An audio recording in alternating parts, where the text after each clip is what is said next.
everyone. I hope you all are doing well. Welcome to the rapid revision of Indian Penal Code. आज हम इस video में Indian penal code का rapid revision शुरू करेंगे। देखते हैं कि कहाँ तक हम अपनी गाड़ी लेकर के जा सकते हैं, मतलब जा पाते हैं, क्योंकि 511 सेक्शंस हैं तो उसको हर एक चीज़ को थोड़ा सा देखने में वक्त लगेगा। बट मैं कोशिश करूँगी कि 2 पार्ट्स में हम इसे रैप अप करें, बहुत ज़्यादा बढ़ाने का कोई पॉइंट नहीं है। और प्री का जो इसमें जो प्री का सिलेबस होता है, मतलब प्री का syllabus in the sense IPC में जहाँ से प्री से ज़्यादा सवाल बनते हैं, वो कुछ ही ऐसे सेक्शंस हैं जहाँ पर आपको प्री से ज़्यादा सवाल देखने को मिलेंगे, ठीक है। लेकिन छोटे छोटे सवाल, सेक्शन बेस्ड क्वेश्चंस बहुत ज़्यादा बनते हैं। तो एक बात, वैसे मैंने एविडेंस एक्ट में भी यही कहा था कि आपको इंडेक्स याद होना चाहिए। Same goes with the IPC, आपको इंडेक्स याद होना चाहिए, ठीक है। जैसे वेट्स एंड मेजर्स वाला जो चैप्टर है उसका आपको पूरा इंडेक्स पता होना चाहिए। 4 ही सेक्शन है मात्र, लेकिन उससे 2021 आरजीएस में भी क्वेश्चन पूछा गया था, ठीक है। तो ये सारी चीज़ें हैं, मैं आपको बताऊंगी कहाँ पर आपको ज़्यादा फोकस करना है और कौन सी चीज़ें आपको आप थोड़ा सा छोड़ करके जा सकते हो। बट थोड़ा सा छोड़ करके जाने का मतलब ये नहीं है कि आप पूरा चैप्टर ही छोड़ दें, क्योंकि पूरा चैप्टर छोड़ देना is not a good suggestion to give. कुछ चीज़ें उसमें से, हर एक चैप्टर में से कुछ कुछ चीज़ें तो बहुत ज़्यादा इंपॉर्टेंट होती हैं। तो हमेशा मैंने यही बात कही है कि इस एग्ज़ाम के लिए आपको क्या पढ़ना है ये तो आपको पता ही होना चाहिए, लेकिन क्या नहीं पढ़ना है वो पहले पता होना चाहिए, ताकि हमें पता रहे कि हमें अपना टाइम कहाँ इन्वेस्ट करना है, ठीक है। तो इंट्रो हो चुका है, अब हम आईपीसी अपनी शुरू करते हैं। मैंने सोचा है कि आज हम क्रिमिनल कॉन्स्पिरेसी तक करेंगे। हो सकता है कि हम उसके आगे भी बढ़ें, बट दैट डिपेंड्स कि कितना टाइम हमें लगता है ये क्रिमिनल कॉन्स्पिरेसी तक पूरा करने के लिए। फिर उसके बाद क्रिमिनल कॉन्स्पिरेसी के बाद कुछ ऐसी चीज़ें हैं जो प्री के लिए इंपॉर्टेंट है, कुछ चैप्टर्स हैं जो प्री के लिए इंपॉर्टेंट हैं। बाकी फिर आपका चला जाता है जो ऑफेंसेस अगेंस्ट ह्यूमन बॉडी हैं या विमेन के अगेंस्ट जो ऑफेंसेस हमें दे रखे हैं, सेक्सुअल ऑफेंसेस वगैरह, वहाँ से सेक्शन बेस्ड क्वेश्चन आते हैं। देखते हैं हाउ इट गोज, हम किस तरीके से करते हैं। बट मैंने जैसा कि आप लोगों को कहा, हम कोशिश करेंगे कि 2 पार्ट में हम आईपीसी अपना पूरा खत्म कर दें। मैं कोशिश करूंगी, हो सकता है कि 3 पार्ट में चला जाए, बट ठीक है। अगर 3 पार्ट में भी जाता है तो एटलीस्ट हम ये रहेगा कि हमने हर एक चीज अच्छे तरीके से रैपिड रिविजन में भी कवर करी है, ठीक है। सारे सेक्शंस एक साथ में इस वजह से नहीं आपको बता रही हूँ, या रैपिड रिवीजन में एक गो में नहीं कर रही हूँ ताकि मोनोटोनस ना हो जाए। आप अगर चाहें तो ये रैपिड रिवीजन देखने के बाद आप कोई दूसरा सब्जेक्ट भी अपना रिवाइज कर सकते हैं। Okay, intro done. अब हम शुरू करते हैं आईपीसी के बेसिक से। आईपीसी का बेसिक का मतलब है सबसे पहले हमें एनफोर्समेंट डेट पता होना चाहिए, एनैक्टमेंट डेट पता होनी चाहिए, क्या एक्ट नंबर है वो पता होना चाहिए। सबसे पहले एक्ट नंबर है एक्ट नंबर 45। इसका जो एनैक्टमेंट डेट है दैट इज 6 अक्टूबर 1860। और उसके बाद जो हमारा इसका एनफोर्समेंट डेट है या कमेंसमेंट डेट है, एनफोर्समेंट डेट आता है, कमेंसमेंट डेट आता है, कुछ भी अगर है, या केम इनटू फोर्स अगर आता है तो 1 जनवरी 1862 आपको याद रखना है। एनैक्ट कब हुआ था? 6 अक्टूबर 1860। और कमेंसमेंट कब हुआ था इसका? 1 जनवरी 1862। तो ये चीज़ें आपको याद रखनी है। एक्ट नंबर 45 में मैंने आपको बताया, एक्सटेंट इसका होल ऑफ इंडिया पर है, ये चीज़ आपको याद रखनी है। टोटल चैप्टर्स जो है वो 23 चैप्टर्स हैं और 511 सेक्शंस हैं, ठीक है। शुरू करते हैं, हम आगे बढ़ते हैं। जो आपका सेक्शन 1 है वो तो title and extent of operation of the court के बारे में बताता है, ठीक है। Indian penal code and shall extend to the whole of India. Then section 2 talks about punishment of offences within India, ठीक है। तो ये इससे प्री का सवाल किस तरीके से बनता है कि इंट्रा टेरिटोरियल ऑफेंसेस कहाँ पर दे रखे हैं, यानी कि इंट्रा का मतलब है कि टेरिटरी के अंदर जो ऑफेंसेस होते हैं वो किस तरीके से पनिशेबल होंगे, तो वो हमें सेक्शन 2 में दे रखा है, ये बात याद रखना। और सेक्शन 3 और सेक्शन 4 में हमें एक्स्ट्रा टेरिटोरियल ऑफेंसेस के बारे में बता रखा है। तो ये एक इंपॉर्टेंट पॉइंट है, अपनी बीआर एक्ट में लिख लीजिए कि सेक्शन 2 हमें इंट्रा टेरिटोरियल ऑफेंसेस के बारे में बताता है और 3 और 4 हमें एक्स्ट्रा टेरिटोरियल ऑफेंसेस के बारे में बताता है। सेक्शन 2 कहता है कि हर उस पर्सन को इस कोड के अंदर पनिश किया जाएगा, ठीक है, जिसने भी जो भी गिल्टी पाया गया है कोई ऑफेंस करते हुए विद इन इंडिया, ठीक है। Then section 3 says punishment of offences committed beyond but which by law may be tried within India. So any person liable by any Indian law to be tried for a offence committed beyond India shall be dealt with the provisions according to the code for any act committed beyond India in the same manner as if he had committed such act within India. देखो, section 3 का ये मतलब है बहुत simple सा कि चाहे किसी ने ऑफेंस बाहर किया हो, ठीक है, चाहे उसने विदाउट इंडिया किया हो, यानी कि बाहर किया हो ऑफेंस, किसी फॉरेन कंट्री में अगर ऑफेंस किया, या चाहे यहाँ पर ऑफेंस किया, उससे उसी तरीके से ट्राई किया जाएगा जैसे कि आईपीसी उसके ऊपर अप्लाई होती है, जैसे कि उसने ऑफेंस यहीं पर किया है। ठीक है, देन सेक्शन 4 से extension to the code to extra territorial offences. Extra territorial offences में हमें 3 बात देखने को मिलती है। अगर किसी इंडिया के किसी सिटीजन ने अगर एक मतलब बाहर जाकर के कोई ऑफेंस किया है तो भी उसको आईपीसी के तहत ही पनिश किया जाएगा। जैसे मान लो कोई पर्सन जाकर के ऑस्ट्रेलिया में ऑफेंस कमिट करके आता है, तो उसको इंडिया का सिटीजन अगर ऑस्ट्रेलिया में ऑफेंस कमिट करके आता है तो उसको उसके ऊपर आईपीसी अप्लाई होगी, आईपीसी की तरह से उसको सजा मिलेगी। दूसरी बात, any person on any ship और एयरक्राफ्ट रजिस्टर्ड इन इंडिया। देखो यहाँ पे ये वाला जो पॉइंट है ना कि कोई शिप या एयरक्राफ्ट जो रजिस्टर्ड है इंडिया में, वो सिर्फ और सिर्फ शिप और एयरक्राफ्ट की ही जो है उसमें बात कर रहा है। ये कहने का मतलब ये है कि भले ही शिप और एयरक्राफ्ट अगर इंडिया में रजिस्टर्ड है तो उसके ऊपर भले ही किसी अगर फॉरेन सिटीजन ने भी ऑफेंस कमिट किया हो, लेकिन अगर वो शिप और एयरक्राफ्ट रजिस्टर्ड है इंडिया में तो उसको सजा उसी हिसाब से मिलेगी जैसे कि उसने मतलब जैसे कि आईपीसी उसके ऊपर मतलब अप्लाई होगा। ठीक है, देन थर्ड थिंग इज, कोई अगर कंप्यूटर रिसोर्स है, देखो any person in any place without and beyond India committing offense targeting a computer resource in India। कोई ऑस्ट्रेलिया में बैठा बंदा अगर यहाँ के कंप्यूटर रिसोर्स को टारगेट कर रहा है, कोई भी ऐसे जो फ्रॉड ईमेल्स वगैरह भेज रहा है, कुछ भी कर रहा है, तो उसके ऊपर भी आईपीसी अप्लाई होगी। ठीक, 3 बातें आपको याद रखनी है, एनी सिटीजन ऑफ इंडिया, या फिर शिप और एयरक्राफ्ट जो कि रजिस्टर्ड है इंडिया में, and any computer resource which he is targeting which is in India. ठीक है, ओके, यहाँ पर एक्सप्लेनेशन में आपको ऑफेंस की डेफिनेशन दे रखी है, वो बात आप याद रखिएगा। और कंप्यूटर रिसोर्स ये थोड़ा सा देख लेना, कंप्यूटर रिसोर्स का मतलब वही है जो हमें सेक्शन 2 के सबसेक्शन 1 ऑफ क्लॉज के में, यानी कि इंफॉर्मेशन टेक्नोलॉजी एक्ट में, तो ये आपको याद रखना है। हो सकता है कि सवाल बन जाए, हम कुछ कह नहीं सकते, वैसे देखने को तो नहीं मिला है लेकिन कुछ कह नहीं सकते क्योंकि लेवल हाई हो रहा है जुडिशरी का, इसलिए यू नेवर नो कहाँ से सवाल बन जाएगा। कोई भी एक्सप्लेनेशन या एक्सेप्शन या फिर कोई इलस्ट्रेशन छोड़ने की क्या ज़रूरत है। ठीक है, कोई ज़रूरत नहीं है छोड़ने की, पढ़ सकते हैं, उतना पढ़ लीजिए, और इसमें ऐसा कुछ नहीं है जो आपको नहीं समझ में आने वाली है। ठीक है, इलस्ट्रेशन बहुत फेमस है ये वाला, A who is a citizen of India, ये वाला इलस्ट्रेशन देख लेना एक बार। देन सेक्शन 5 से certain laws not to be affected by this act, ये देख लेना। देन उसके बाद हम आते हैं चैप्टर 2 पे, जनरल एक्सप्लेनेशन की बात कर रहा है। सेक्शन 6 में सीधी सी बात कही है, जब भी आप जनरल आप पूरा आईपीसी जब भी पढ़ रहे हैं तो आपको सब्जेक्टिव रहना है जनरल एक्सेप्शंस की, यानी आप मर्डर का ऑफेंस पढ़ रहे हैं तो आप जनरल एक्सेप्शंस को ध्यान में रखिए। आप कुछ भी पढ़ रहे हैं, ग्रीवियस हर्ट पढ़ रहे हैं, कुछ भी आप पढ़ रहे हैं, आपको जनरल एक्सेप्शंस को ध्यान में रख करके उसको पढ़ना है। ठीक है, फिर उसके बाद हम आएंगे सेक्शन 7 पे। तो सेक्शन 7 कहता है sense of expression once explained, एक बार जो बता दिया गया है उसका थ्रू आउट द कोड यही सेम मतलब रहेगा। Every expression which is explain in any part of this code is used in every part of this code in conformity with the explanation.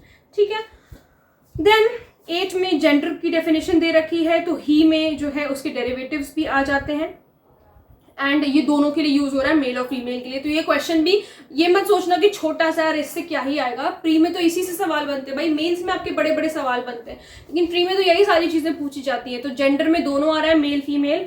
Then number का मतलब है कि उसमें singular में plural को इंक्लूड करेंगे और प्लूरल में सिंगुलर इंक्लूडेड होगा, तो ये इतना इंपॉर्टेंट नहीं है।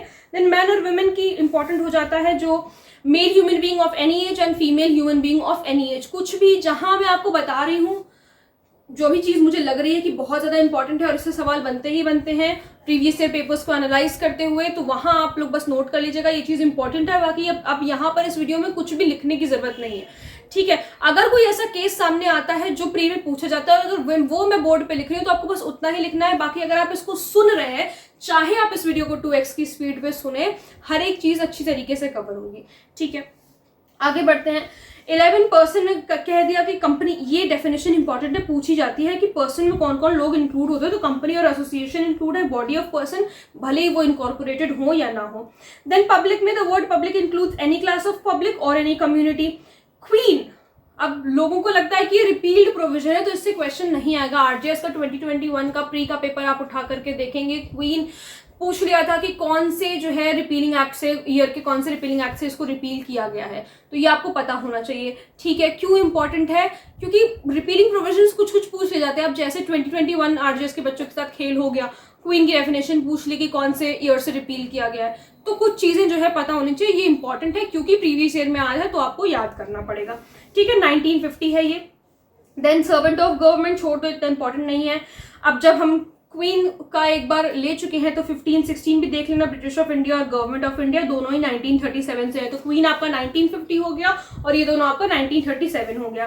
देन गवर्नमेंट, तो word government denote central government और स्टेट गवर्नमेंट, कुछ भी ऐसा नहीं है। अब हम आते हैं जज की डेफिनेशन पर। 19 जो आपकी आपके मेंस के पर्सपेक्टिव से भी इंपॉर्टेंट है और प्री के पर्सपेक्टिव से भी इंपॉर्टेंट है।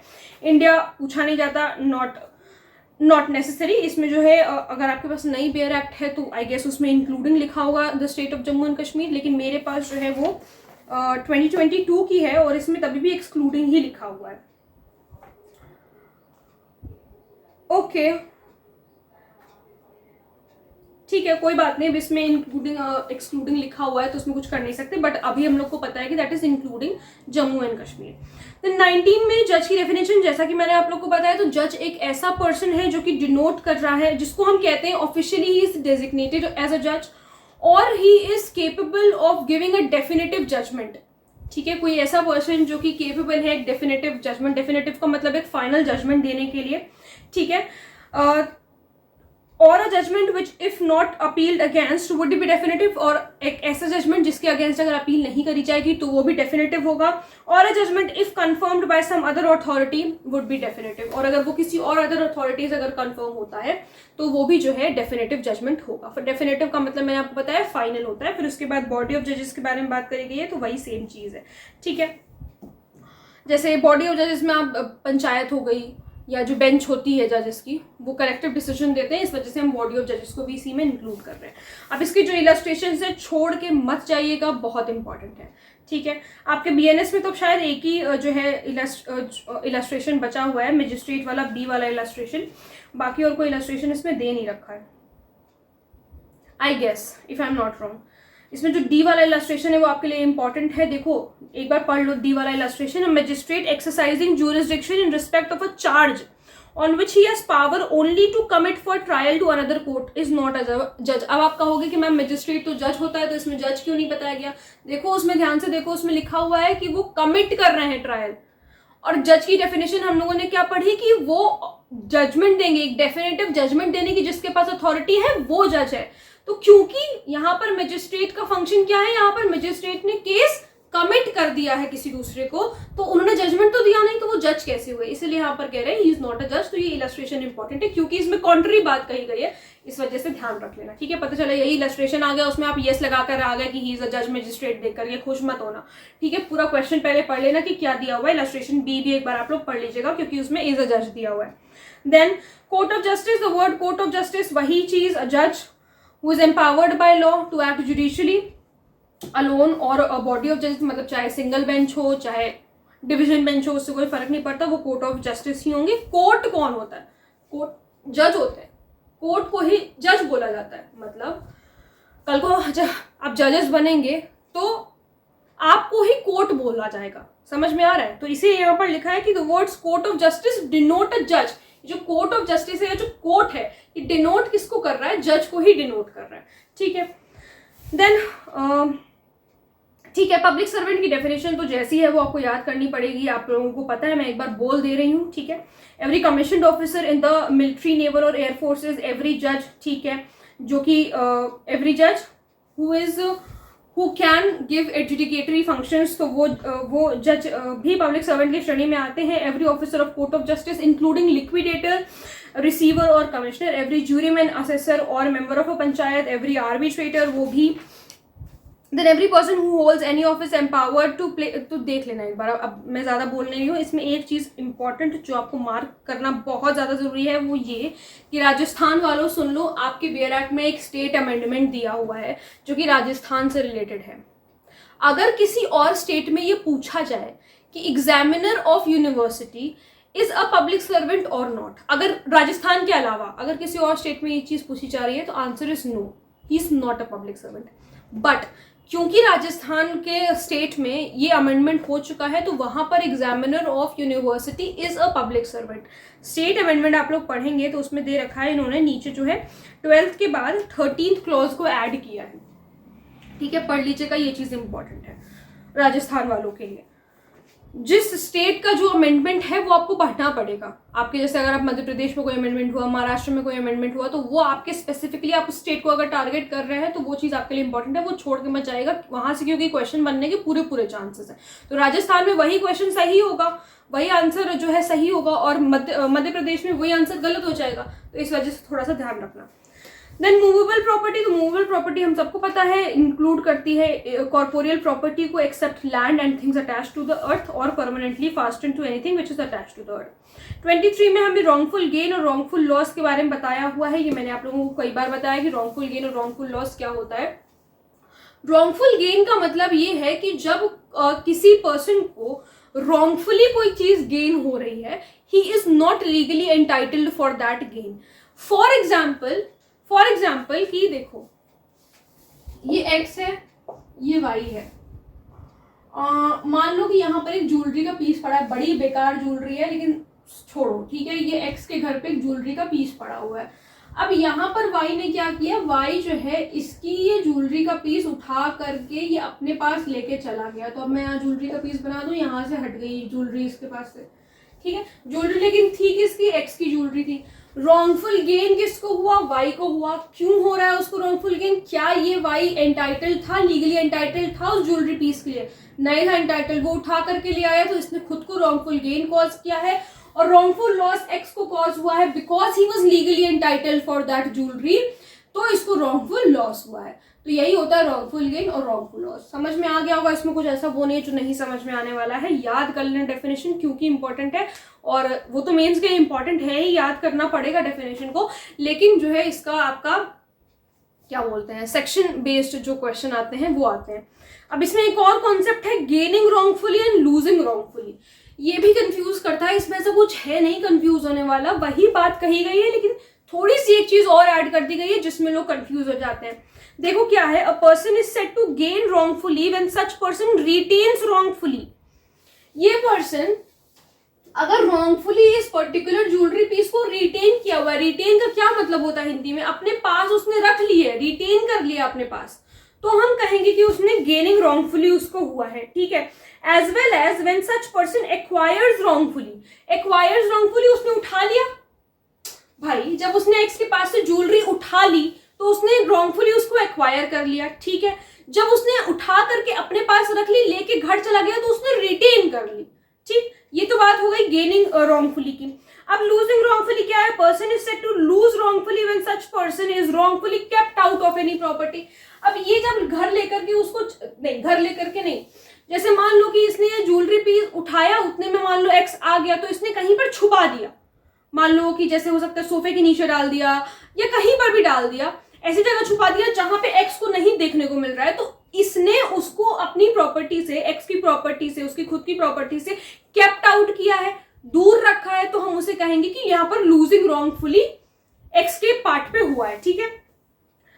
wrongfully kept out of any property as well as when such person is wrongfully deprived, और उसको डिप्राइव्ड कर रहा है, तो वही चीज है कि लेकर के चला गया है अपने घर, उसको वो उसका डेप्रिवेशन हो गया उसकी प्रॉपर्टी का। तो ये चीज है, कॉन्सेप्ट क्लियर हो गया। अब हम आते हैं 24 पे, डिसऑनेस्टी के बारे में बताया गया है। ये सारी चीजें सेक्शन बेस्ड बहुत ज्यादा इंपॉर्टेंस रखती हैं, बहुत ज्यादा, ठीक है। तो कोई भी ऐसा पर्सन ऐसी इंटेंशन के साथ ऐसा काम कर रहा है जो चाह रहा है कि एक को रॉन्गफुल गेन हो जाए, एक को रॉन्गफुल लॉस हो जाए, तो हम कहेंगे कि उसने डिसऑनेस्टली एक्ट किया है। Then 25 says fraudulently. फ्रॉडुलेंटली का क्या मतलब होता है, a person is said to commit a thing fraudulently if he does that thing with intent to defraud, ठीक है, डिफ्रॉड करने के आशय से, बट नॉट अदरवाइज। डिफ्रॉड का मतलब होता है, लोग कंफ्यूज हो जाते हैं डिसऑनेस्टली और फ्रॉडुलेंटली में। डिसऑनेस्टली में तो सिर्फ रॉन्गफुल गेन और रॉन्गफुल लॉस जो है कॉज हो रहा है, लेकिन फ्रॉडुलेंटली में इंजरी कॉज हो रही है। डिफ्रॉड का मतलब होता है इंजरी कॉज करना। इंजरी हम लोगों ने पढ़ा है सेक्शन 44 में कि 4 तरीके से कॉज हो सकती है, बॉडी, माइंड, रेपुटेशन, प्रॉपर्टी। तो डिफ्रॉड का वो मतलब होता है। देन हम आगे 26 पे, reason to believe. Reason to believe का मतलब एक सफिशिएंट कॉज है आपके पास बिलीव करने के लिए, कोई रीजन है किसी चीज को बिलीव करने के लिए, आपके पास किसी चीज का कारण है कि आप इस बात पे विश्वास कर रहे हैं, तो हम कहेंगे कि रीजन टू बिलीव है आपके पास। 27 में, property in possession of wife, clerk और सर्वेंट। सीधी सी बात है, इसमें ये कहा जाता है कि अगर आपके वाइफ के पास, क्लर्क के पास या सर्वेंट के पास अगर आपकी चीज का पोजेशन पाया जाएगा तो माना जाएगा कि आप ही उसके ओनर हो, मतलब आपका जो है ओनरशिप है उसके ऊपर। ऐसा नहीं है कि वाइफ के पास है तो नहीं, वो वाइफ की ही चीज है। अगर आपकी कोई भी चीज वाइफ, क्लर्क या सर्वेंट के पास पाई जा रही है तो माना जाएगा कि वो आपकी ही चीज है, ठीक है। और दूसरी बात इसमें ये क्वेश्चन बनता है कि क्या सर्वेंट या क्लर्क को अगर टेम्पररी काम पर रखा गया है, जैसे मान लो 2-3 घंटे के लिए लोग सर्वेंट्स रखते हैं आजकल, तो क्या वो टेम्पररी सर्वेंट्स नहीं आते हैं क्या इस एम्बिट में? बिल्कुल आते हैं, इसमें कहा गया बिल्कुल आते हैं। तो अगर टेम्पररी सर्वेंट से क्वेश्चन आ रहा है, क्योंकि आता है तो इस वजह से उसमें कंफ्यूज नहीं होना कि टेम्पररी है तो उसकी कोई लाइबिलिटी नहीं, या ये नहीं माना जाएगा कि मालिक का सामान है, वो माना जाएगा, ठीक है। 28 में काउंटरफीट बता रखा है। तो काउंटरफीट का मतलब है एक चीज को दूसरी चीज से इस तरीके से रिजेंबल करा देना कि काउंटरफीट कॉज हो जाए, सामने वाला पर्सन ये उसको ऐसा लगे कि ये तो वही चीज है, ठीक है। जैसे बड़े बड़े ब्रांड्स के पर्स वगैरह मिलते हैं, पर्स हो गया, जूते हो गए, इस तरीके की चीजें मिलती हैं ना, जैसे लुई विटॉन को कर देते हैं, पता नहीं क्या कर देते हैं, भगवान जाने, बट कुछ कर देते हैं, तो वो एक काउंटरफीट के उसमें आ जाता है, ठीक है। अच्छा, इसमें एक एक्सप्लेनेशन तो ये है कि ये जरूरी नहीं है कि इमिटेशन एग्जैक्ट होना चाहिए। यहाँ से क्वेश्चन बनता है एक्सप्लेनेशन 1 से कि क्या जरूरी है क्या कि एकदम इमिटेशन एग्जैक्ट हो? तो ऐसा कोई जरूरी नहीं है कि एकदम लुई विटॉन का एकदम लुई विटॉन ही लग रहा है, नहीं। अगर आपने नाइक का कुछ और भी, जैसे शूज के बारे में हम बात करें तो अभी आप देखते हो एडिडास का एबी बास कर देते हैं, तो ये भी काउंटरफीट है। इमिटेशन एग्जैक्ट तो नहीं है लेकिन आपने कोशिश तो किया ना ऐसा करने का, तो ये काउंटरफीट ही होगा, ठीक है। देन हम आते हैं डॉक्यूमेंट की डेफिनेशन पे। तो डॉक्यूमेंट की डेफिनेशन क्या कहती है? The word document denotes any matter expressed or described upon any substance by means of letters, figures or marks। ये 3 चीजें हमने इंडियन एविडेंस एक्ट में भी पढ़ी थी, letters, figures, marks, letters, figures, ये याद रख लेना क्योंकि इससे पूछा जाता है। ये 3 चीज दे देंगे और एक और चीज दे देंगे जिसमें पूछ लेंगे क्या डॉक्यूमेंट नहीं की श्रेणी में नहीं आता, तो फिर वहां पर कंफ्यूज नहीं होना क्या नहीं आता, क्योंकि वहां पर ऐसा होगा आप लोगों के साथ कि 4 ऑप्शन जब देखने को मिलेंगे तो वैसे भी दिमाग चकरा जाता है देख करके, सभी सही लगने लगता है। तो इसलिए जो है आपको रिविजन कर लेना है और इतना अभ्यास जिसे हम कहते हैं या प्रैक्टिस जिसे कहते हैं वो कर लेनी है कि क्वेश्चन का आंसर आपको तुरंत ही पता हो, ठीक है। पढ़ते ही पता होगा मतलब है जल्दबाजी नहीं करनी है, लेकिन आपको पता होना चाहिए। 1-2 बार रीड करने के बाद आपको समझ में आ जाए कि हाँ इसका आंसर ये है, ठीक है। तो document words, letters, figures, marks. अब यहाँ पर वर्ड्स, लेटर्स, फिगर्स, मार्क्स लोग कहते हैं कि सिर्फ, लोग नहीं कहते, मतलब कंफ्यूजन होता है कि क्या सिर्फ जो पर्टिकुलर चीज कहीं कॉपी पे ही लिखी हुई है या किसी रजिस्टर में लिखी है या किसी पेपर पे लिखी है तो हम उसी को डॉक्यूमेंट मानेंगे, तो ऐसा नहीं होता है। कहीं पर भी कोई चीज अगर लिखी हुई अगर मिल गई है, चाहे वो दीवार पे लिखी हो, चाहे वो किसी टिश्यू पेपर पे ही क्यों ना लिखी हो, कहीं पर भी लिखी हो, दैट इज अ डॉक्यूमेंट, ठीक है। तो ये चीज आपको जो है याद रखनी है। और इसमें ऐसा कुछ इंपॉर्टेंट नहीं है, पर एक्सप्लेनेशन 1 और 2 देख लेना। इलस्ट्रेशंस जो हैं वो आपको पता होने चाहिए, सारे इलस्ट्रेशंस जो है याद कर लेना। Writing is a document, cheque upon a banker is a document, a power of attorney is a document, तो ये चीज याद कर लेना। एक्सप्लेनेशन 1 में देखो ये बात क्लियर कर दी गई है। It is immaterial by what means and upon what substance the letters, figures and marks are formed. ये चीज इमटेरियल है, ये चीज बिल्कुल इंपॉर्टेंस नहीं रखती है कि आप कहाँ पर है वो लेटर्स, फिगर्स या मार्क्स, बस है कहीं पर कोई चीज लिखी गई है तो वो कोर्ट के लिए डॉक्यूमेंट है। अगर वो वाकई में रेलेवेंट है केस के लिए तो वो कोर्ट के लिए डॉक्यूमेंट हो जाएगा, ठीक है। बाकी आपको एक्सप्लेनेशन 2 में मर्केंटाइल वाला आई गेस दे रखा है, 1 minute. What ever is express bye means of letters, हाँ ये मर्केंटाइल वाला दे रखा है, ठीक है। तब हम आते हैं सेक्शन 29A पे। 29A से इलेक्ट्रॉनिक रिकॉर्ड, ये आपको याद करना है क्या कि इलेक्ट्रॉनिक रिकॉर्ड का मतलब वही है जो कि हमें section 2 subsection 1 clause T of information technology act में दे रखा है 2000। कंप्यूटर रिसोर्स अभी हम लोगों ने देखा, सेक्शन 2 सबसेक्शन 1 क्लॉज के आई गेस, और यहाँ पर जो है क्लॉज टी है, याद रख लेना, पूछा जा सकता है। सेक्शन 30 वैल्यूएबल सिक्योरिटी के बारे में बताता है। तो कोई भी एक चीज वैल्यूएबल सिक्योरिटी है, अब जैसे मान लो कोई चेक है मान लो, ठीक है। अब अगर उस चेक पे साइन वगैरह नहीं है, कुछ नहीं है, तो फिर वो तो किसी काम का नहीं है, लेकिन अगर उस पे साइन कर दिया गया तो वो एक वैल्यूएबल सिक्योरिटी बन गई है ना, कि भाई अगर तुमने अमाउंट एंटर कर दिया तो सामने वाले के बैंक से जो है पैसा उड़ जाएगा, उसके अकाउंट से पैसा चला जाएगा, तो वो एक वैल्यूएबल सिक्योरिटी है। तो वही चीज है यहाँ पर जो वर्ड्स लिखे हुए हैं, whereby any legal right is created, जब कोई लीगल राइट क्रिएट करी जा रही है, एक्सटेंड हो रही है, ट्रांसफर हो रही है, रिस्ट्रिक्ट हो रही है, एक्सटिंग्विश्ड हो रही है या रिलीज हो रही है, और whereby any person acknowledges that he lies under any legal liability. देख लो इसको समझ लो थोड़ा सा, वैल्यूएबल सिक्योरिटी क्या होता है। यहाँ पर कह रहा है कोई लीगल राइट अगर क्रिएट करी जा रही है, कोई सेल एग्रीमेंट है, मान लो मैं अपना घर अगर किसी बी पर्सन को दे रही हूँ, तो ये एक डॉक्यूमेंट है, सेल एग्रीमेंट, उसमें मैंने साइन किया। मैं अपनी, मेरा जो लीगल राइट है मैं उसको ट्रांसफर कर रही हूँ, या मैं एक, आप इसको ट्रांसफर की श्रेणी में भी समझ सकते हो और आप इसे ऐसे भी समझ सकते हो कि लीगल राइट क्रिएट किया जा रहा है। किसका? बी पर्सन का मैं लीगल राइट क्रिएट कर रही हूँ, तो वो सेल एग्रीमेंट भी एक वैल्यूएबल सिक्योरिटी के उसमें आएगा, एम्बिट में। एक इंपॉर्टेंट क्वेश्चन जो यहाँ से पूछा जाता है क्या, कि डिवोर्स डीड एक वैल्यूएबल सिक्योरिटी है, तो your answer should be no, divorce deed is not a valuable security. हटा दो इसे, अब ये किस काम का नहीं है। Divorce deed is not a valuable security, ये आपको पता होना चाहिए कि डिवोर्स डीड वैल्यूएबल सिक्योरिटी नहीं है। देन हम आते हैं विल पे, तो will denote any testamentary document, ठीक है।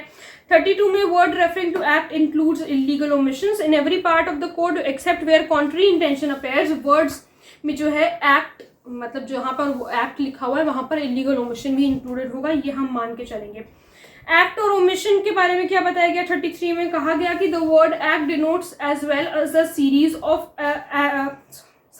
Series of act as a single act. अगर सीरीज ऑफ एक्ट है तो हम उसे एज अ सिंगल एक्ट मानेंगे, और वही चीज सीरीज ऑफ ओमिशन है तो हम उसे एक सिंगल ओमिशन मानेंगे। Series of act is a single act का मतलब ये है कि हम अगर कह रहे हैं कि बी ने मारा है ए को, ठीक है, तो बी ने मान लो कि पहले उसको लाठी से मारा है, ठीक है, फिर उसको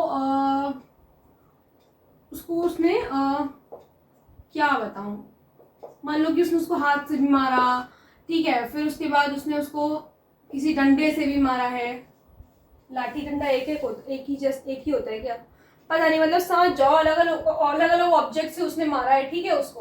तो जब इन अलग अलग ऑब्जेक्ट से मारा है और उसका मर्डर कॉज हो गया, तो ये अलग अलग सीरीज ऑफ एक्ट्स है ना, अलग अलग सीरीज ऑफ एक्ट है, लेकिन ये एक सिंगल एक्ट की तरह जो है सामने आएगा, जो कि होगा मर्डर, ठीक है। सीरीज ऑफ एक्ट्स में एक single act will be denoted as a single act, अलग अलग नहीं हम देखेंगे, एक सिंगल एक्ट देखेंगे कि मर्डर कॉज हुआ है, तो भले ही उसने भी किसी भी तरीके से मारा हो, मर्डर कॉज हुआ है, बस इतना जो है वो पता होना चाहिए।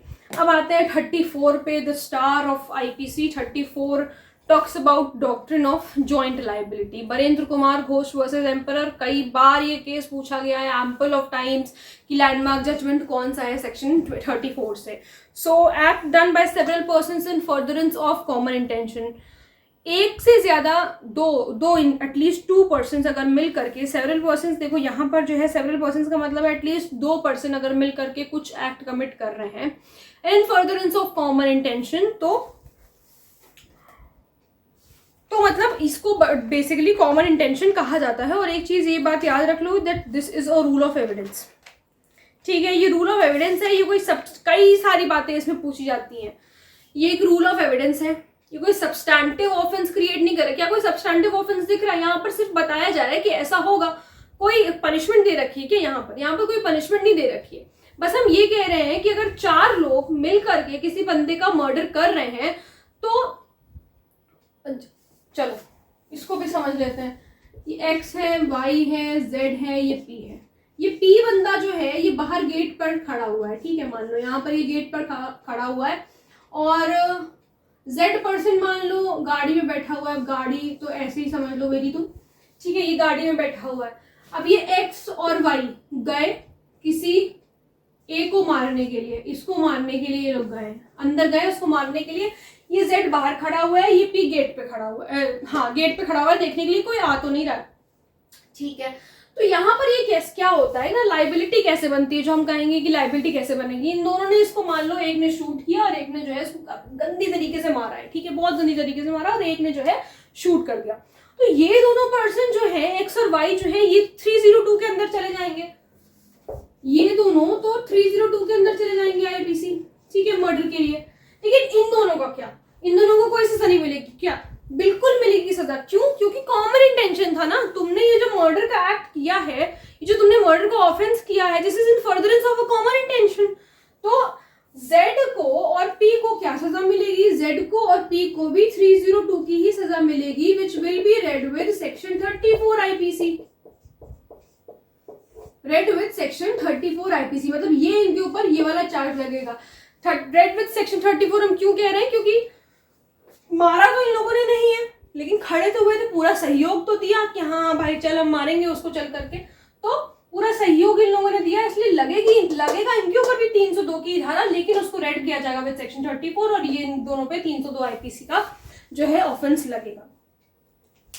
ठीक है, जिसको हम इस पर्टिकुलर कॉमन इंटेंशन को हम लोग कॉमन ऑब्जेक्ट के साथ रीड करते हैं, यानी कि 141 से जो आपका अनलॉफुल असेंबली वाला सिस्टम शुरू होता है। तो इसमें कई सारे क्वेश्चन पूछे जाते हैं, जैसे इसे पूछा जाता है कॉमन इंटेंशन में और अनलॉफुल असेंबली में क्या डिफरेंस है, और ये प्री में ही पूछा जाता है कि 149 में और 34 में आपको क्या डिफरेंस देखने को मिलेगा। बड़ा सा क्वेश्चन आपके पास आएगा, तो देखो क्या 3-4 चीजें होती हैं इसमें। सबसे पहले तो मैंने आपको बताया कि सेक्शन 34 जो है वो हमें सब्सटैंटिव ऑफेंस के बारे में बताता है, लेकिन 149 में ऐसा नहीं है। 149 एक स्पेसिफिक ऑफेंस के बारे में बात कर रहा है, ठीक है, उसमें सजा दे रखी है, कितनी सजा होगी। ठीक, दूसरी बात क्या है, ये रूल ऑफ एविडेंस है सेक्शन 34, लेकिन वो एक रूल ऑफ एविडेंस नहीं है। क्यों? क्योंकि सेक्शन 149 जो है एक सब्सटैंटिव ऑफेंस क्रिएट करता है, एक सब्सटैंटिव ऑफेंस वो क्रिएट कर रहा है। इसी तरीके से आपके पास क्वेश्चन आएंगे और इसमें एक ये भी क्वेश्चन पूछा जाएगा कि कितने पर्सन मिनिमम इन्वॉल्व होने चाहिए, तो इसके लिए तो 2% मिनिमम होने चाहिए 34 के ऑफेंस के लिए, और जहां पर 5 या 5 से ज्यादा पर्सन होंगे तो वो अनलॉफुल असेंबली में चला जाएगा। ठीक है, 5 या 5 से ज्यादा पर्सन है तो अनलॉफुल असेंबली में सेक्शन 34 का अगर कुछ भी हुआ है तो एटलीस्ट 2 लोग होने चाहिए। अब एक का कॉमन इंटेंशन कैसे होगा, एटलीस्ट 2 लोग चाहिए होंगे जिनका मीटिंग ऑफ माइंड्स होना चाहिए। अच्छा, मीटिंग ऑफ माइंड से एक बात और याद आ गई कि यहाँ पर ये जरूरी नहीं है कि मीटिंग ऑफ माइंड्स पहले से ही हो, यानी कि प्री प्लान्ड हो, ये चीज जरूरी नहीं होती है। यहाँ पर ये प्री प्लान्ड हो ये चीज जरूरी नहीं है, ऑन द स्पॉट भी डेवलप हो सकता है। मान लो कि 3 लोग कैंटीन में मिले और उन लोगों का जो है वहां पर उनका कोई दुश्मन बैठा हुआ था, पहले से वो लोग कुछ प्लान करके नहीं आए हुए थे, पहले तो मस्त बैठ के अपना खा पी रहे थे, लेकिन तीनों ने अगर आपस में इशारा कर लिया कि चलो मारते हैं चल के उसको एक को, तो ये क्या हुआ, ये तो ऑन द स्पॉट डेवलप हुआ है ना, मौका वारदात पे डेवलप हुआ आपका ये इंटेंशन, कॉमन इंटेंशन, तो ऑन द स्पॉट भी माना जाएगा। ठीक है, इसका एक केस है Rishidev Pandey versus state of UP, if I am not wrong state of UP ही है। ठीक है, Rishidev Pandey versus state of UP, लिख लो ऋषिदेव पांडे। ये पूछा जाता है कि कौन सा ऐसा केस है जिसमें ये बताया गया कि ऑन द स्पॉट डेवलप हो सकता है वर्सेस स्टेट ऑफ यूपी। एक ये केस है और एक केस है जिसमें कॉमन इंटेंशन और सिमिलर इंटेंशन के बीच में डिफरेंस बता रखा है। मैं अभी आगे बताऊंगी सिमिलर इंटेंशन क्या होता है, लेकिन जिसमें कॉमन इंटेंशन और सिमिलर इंटेंशन के बीच में डिफरेंस बता रखा है, that case is Mehboob Shah versus emperor.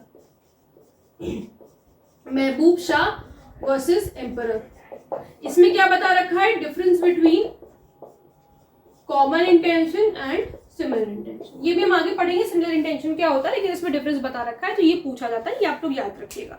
ठीक है, तो ये बात याद रखना आप लोग, आपके मेंस के आंसर राइटिंग के लिए भी केसेस इंपॉर्टेंट हैं, जिसमें आपको ये बात पता होनी चाहिए कि कॉमन इंटेंशन जरूरी नहीं है कि प्री प्लान्ड ही हो। प्री प्लान्ड होता है, बिल्कुल होता है प्री प्लान्ड, लेकिन ऑन द स्पॉट भी डेवलप हो सकती हैं चीजें।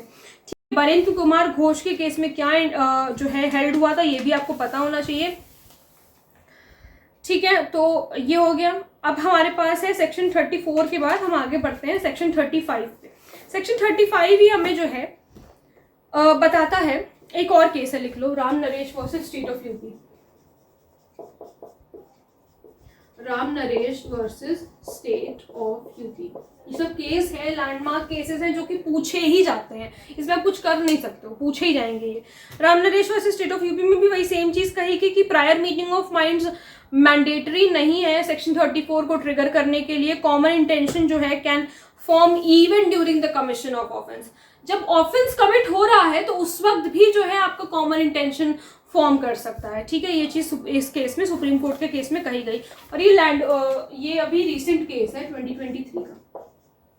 ठीक है, अब क्योंकि ये रिसेंट है तो अच्छी बात है ना, ये रिसेंट है, ये आप अपने मेंस के आंसर राइटिंग में इनकॉर्पोरेट करेंगे तो अच्छा होगा, अच्छा लगेगा लोगों को, मतलब एग्जामिनर को देखने में कि आपने रिसेंट केस को जो है इनकॉर्पोरेट किया है।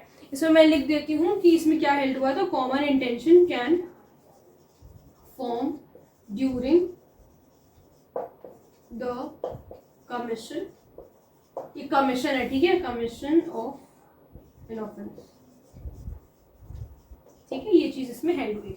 बहुत ज्यादा आपको बड़ी बड़ी चीजें वहां पर नहीं लिखनी होती, क्योंकि ना इतना समय होता है ना इतनी जगह होती है आपको लिखने के लिए। तो छोटी चीज में आप जितने अच्छे से अपना आंसर को समझा पा रहे हैं, that is the beauty of the answer writing.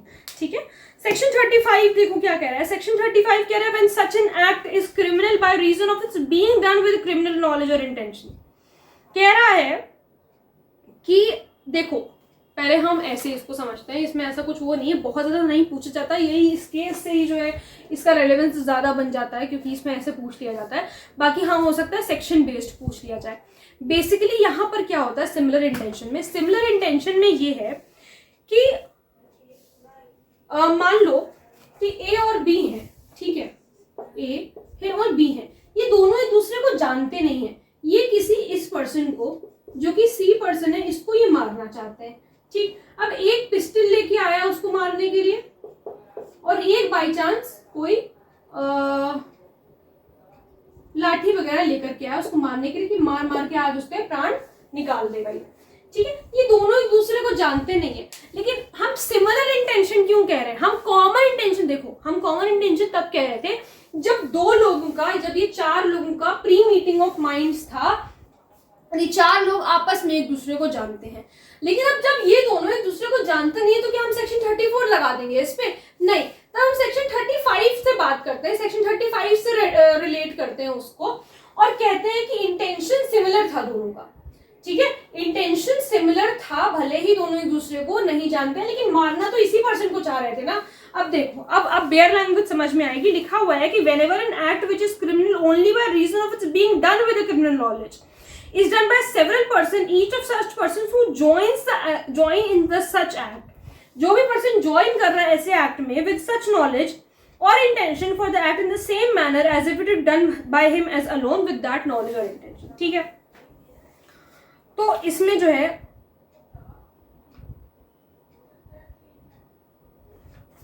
आपको बस इतना ही याद रखना है कि ये वाला जो सेक्शन है ये सिमिलर इंटेंशन का सेक्शन है। ठीक है, effect caused by partly bye act and partly bye omission. मान लो कि किसी बी पर्सन को मारने का मन हुआ है, ठीक है, किसी ए पर्सन का, तो ए पर्सन तो उसको मार भी रहा है साथ साथ, मतलब उसको खूब डंडे पे डंडा उसको मार भी रहा है, ऊपर से उसको खाना भी नहीं दे रहा। तो ये डंडे पे डंडा मारने का एक एक्ट हो गया, वो कुछ कर भी रहा है और कुछ नहीं भी कर रहा। ओमिशन का मतलब है कुछ नहीं भी कर रहा, उसकी ड्यूटी है उसको खाना देने की, लेकिन उसको खाना नहीं दे रहा है, तो ऐसे में भी उसको जो है पनिश किया जाएगा। ठीक है, then section 37 says cooperation by doing one of several acts constituting an offense। अब भाई ए और बी ने जो है अग्री कर लिया, इसको इलस्ट्रेशन से समझते हैं। ए और बी ने जो है अग्री कर लिया कि जेड को मारना है, जेड का मर्डर करना है। तो इन्होंने क्या किया कि ये लोग जो है डिफरेंट टाइम्स पे उसको पॉइजन देने लगे। ठीक है, मान लो ए और बी जेलर हैं, ठीक है, वो जेड को मारना चाहते हैं, तो उसने बोला कि सुबह मेरी ड्यूटी लगती है, ए ने बोला सुबह मेरी ड्यूटी लगती है, सुबह मैं जेड को जो है पॉइजन दूंगा थोड़ी क्वांटिटी में, और जो है रात में तुम्हारी ड्यूटी लगती है, तो बी तुम दे देना थोड़ी क्वांटिटी में उसको पॉइजन रात में। ठीक है, तो इसे थोड़ी क्वांटिटी में करके उसको मार दिया जाएगा। तो ये कॉर्पोरेशन से जो किए गए ऑफेंस होते हैं वो हमें सेक्शन 37 बता रखे हैं।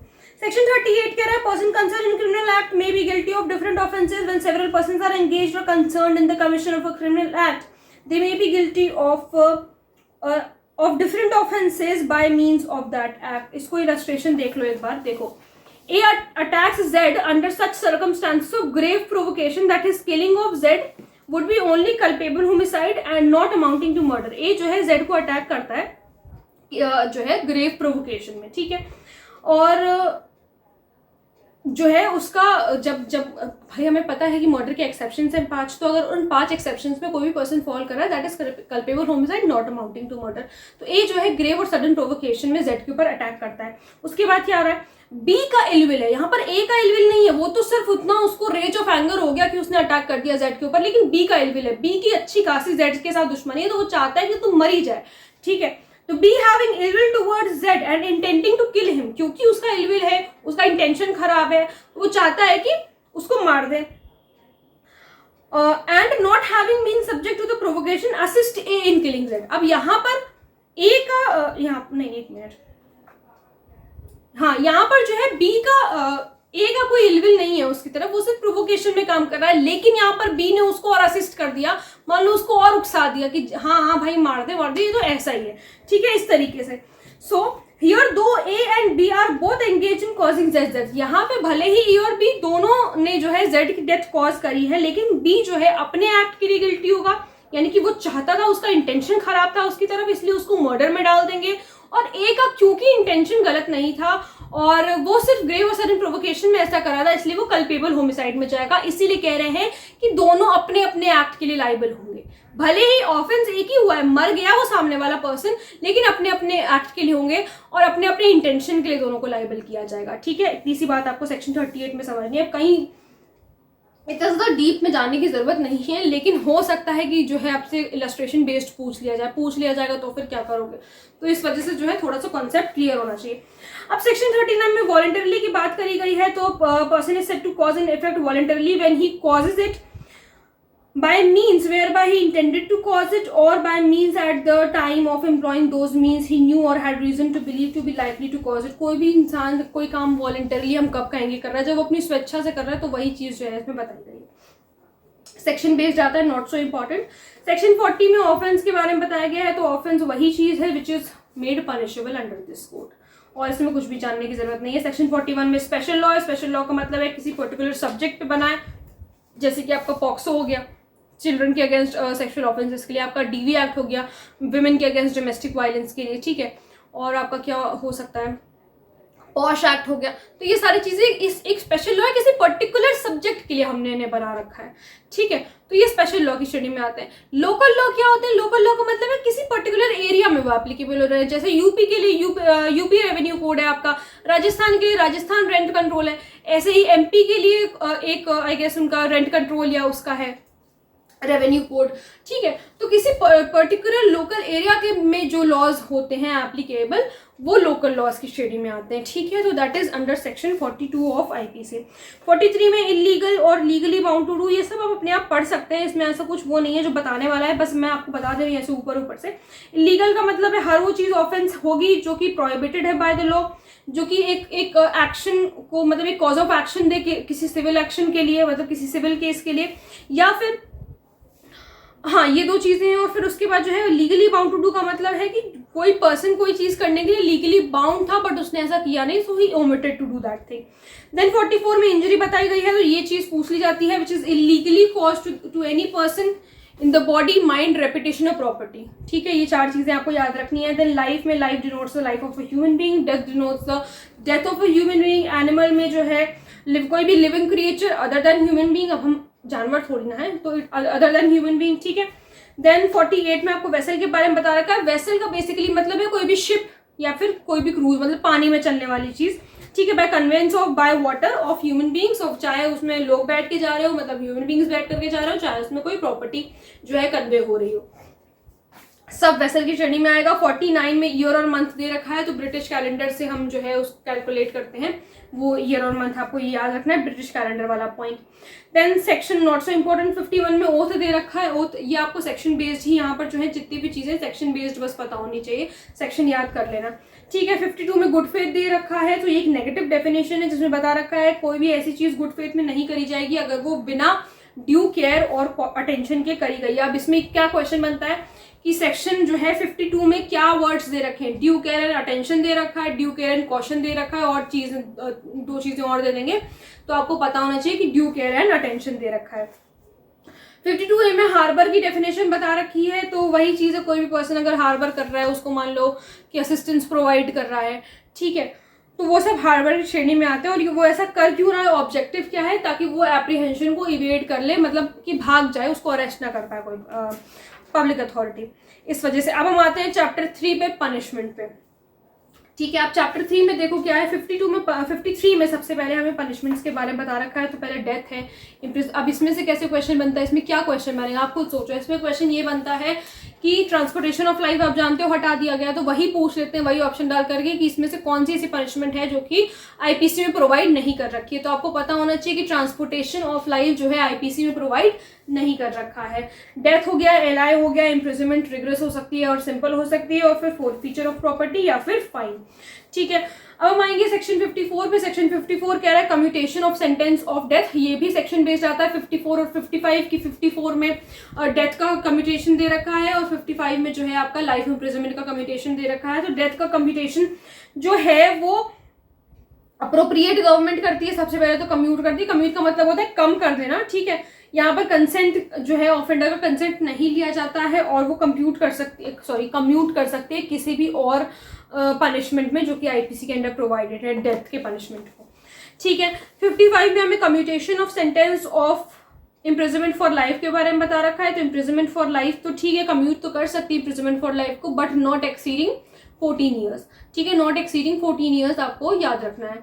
अब देखो इम्प्रिजनमेंट फॉर लाइफ का मतलब पूछते हैं कि इम्प्रिजनमेंट फॉर लाइफ का क्या मतलब है। तो बहुत लोगों को लगता है कि सेक्शन 57 में इम्प्रिजनमेंट फॉर लाइफ का मतलब है 20 ईयर्स और गलत लगा करके आ जाते हैं, नंबर कट जाता है। ये चीज आपको नहीं करनी है। इम्प्रिजनमेंट फॉर लाइफ का मतलब है 20 ईयर्स नहीं है, वो तो फ्रैक्शन दे रखा है ना इम्प्रिजनमेंट फॉर लाइफ का, कि जब हमें फ्रैक्शन कैलकुलेट करना होगा तब हम मानेंगे इम्प्रिजनमेंट फॉर लाइफ 20 ईयर्स है। वो चीज नहीं पूछ रहा है, आपसे पूछ रहा है कि इम्प्रिजनमेंट फॉर लाइफ का क्या मतलब है। अगर आपसे फ्रैक्शन पूछे तो आप बताओ 20 ईयर्स, लेकिन आपसे फ्रैक्शन वो नहीं पूछता है। मतलब पूछ सकते हैं, लेकिन मैंने कई बार देखा है कि गलती हो जाती है। लोग समझते हैं कि अभी तक भी लोग यही समझते हैं कि लाइफ इम्प्रिजनमेंट का मतलब होता है 20 ईयर्स। लोग क्या, स्टूडेंट्स ऐसा समझते हैं। लाइफ इम्प्रिजनमेंट का मतलब 20 ईयर्स नहीं है बेटा। लाइफ इम्प्रिजनमेंट का मतलब है whole of the remaining life या रिमाइंडर ऑफ द लाइफ, जितना भी है। जिस दिन मान लो जैसे आज वो बंदा 30 साल का है और उसको सजा सुना दी गई है इम्प्रिजनमेंट फॉर लाइफ, तो जब तक वो जिंदा रहेगा वो तब तक जेल में रहेगा। ये हो गया इम्प्रिजनमेंट फॉर लाइफ। लेकिन अगर हम कह रहे हैं कि उसका फ्रैक्शन हो रहा है, जब हमें फ्रैक्शन करना है इम्प्रिजनमेंट फॉर लाइफ का, तो कहीं कहीं पे जो है हमें अटेम्प्ट की डेफिनेशन अटेम्प्ट का पनिशमेंट नहीं दे रखा है। हर चीज में अटेम्प्ट का पनिशमेंट नहीं दे रखा है। तो जहां पर अटेम्प्ट का पनिशमेंट नहीं दे रखा है और वहां पर ये दे रखा है कि half of the maximum imprisonment, जहां कहीं ये लिखा है half of the maximum imprisonment या half of the maximum punishment, अगर ये दे रखा है और वहां पर उसकी मैक्सिमम पनिशमेंट एलआई दे रखी है, मान लो लाइफ इम्प्रिजनमेंट दे रखी है, आप कैसे कैलकुलेट करेंगे? आपको क्या पता कि वो बंदा कितने दिन जीने वाला है? तो इसलिए यहाँ पर इसलिए कहते हैं, पहले से ही आईपीसी ने दुविधा दूर करती है कि अगर ऐसा कुछ मामला होता है जहां पर आपको लाइफ इम्प्रिजनमेंट का फ्रैक्शन निकालना पड़े, तब आप मान लीजिए, जब आपको लाइफ इम्प्रिजनमेंट का फ्रैक्शन निकालना है तब आप मान लीजिए कि life imprisonment is equals to 20 years. हम तब मानते हैं कि लाइफ इम्प्रिजनमेंट 20 ईयर्स है और तब हम करेंगे हाफ इंटू 20। क्यों हम ऐसा कर रहे हैं? क्योंकि मैक्सिमम पनिशमेंट लाइफ इम्प्रिजनमेंट दे रखी है और हमें कहां से पता चला कि लाइफ इम्प्रिजनमेंट जो है 20 ईयर्स की है? क्योंकि हमने सेक्शन 57 पढ़ा है और उसने कहा है कि जब आपको फ्रैक्शन निकालना है तो आप उसको लाइफ इम्प्रिजनमेंट को 20 ईयर्स मानेंगे। अब कितनी पनिशमेंट मिलेगी उसको? 10 साल की पनिशमेंट मिलेगी अटेम्प्ट के लिए, ठीक है। हर जगह बेटा आईपीसी जब आप पढ़ेंगे पूरी, या पढ़ी होगी आप लोगों ने ऑब्वियसली, तो हर जगह आप देखेंगे अटेम्प्ट की पनिशमेंट नहीं दे रखी है। तो जहां नहीं दे रखी है और दे रखा है कि half of the maximum punishment, और उस मैक्सिमम पनिशमेंट लाइफ इम्प्रिजनमेंट दे रखी है, तो how will we get to know कि उस बंदे की लाइफ कितनी होने वाली है? हम कैसे उसको हाफ या 1/4 हम किस तरीके से करेंगे?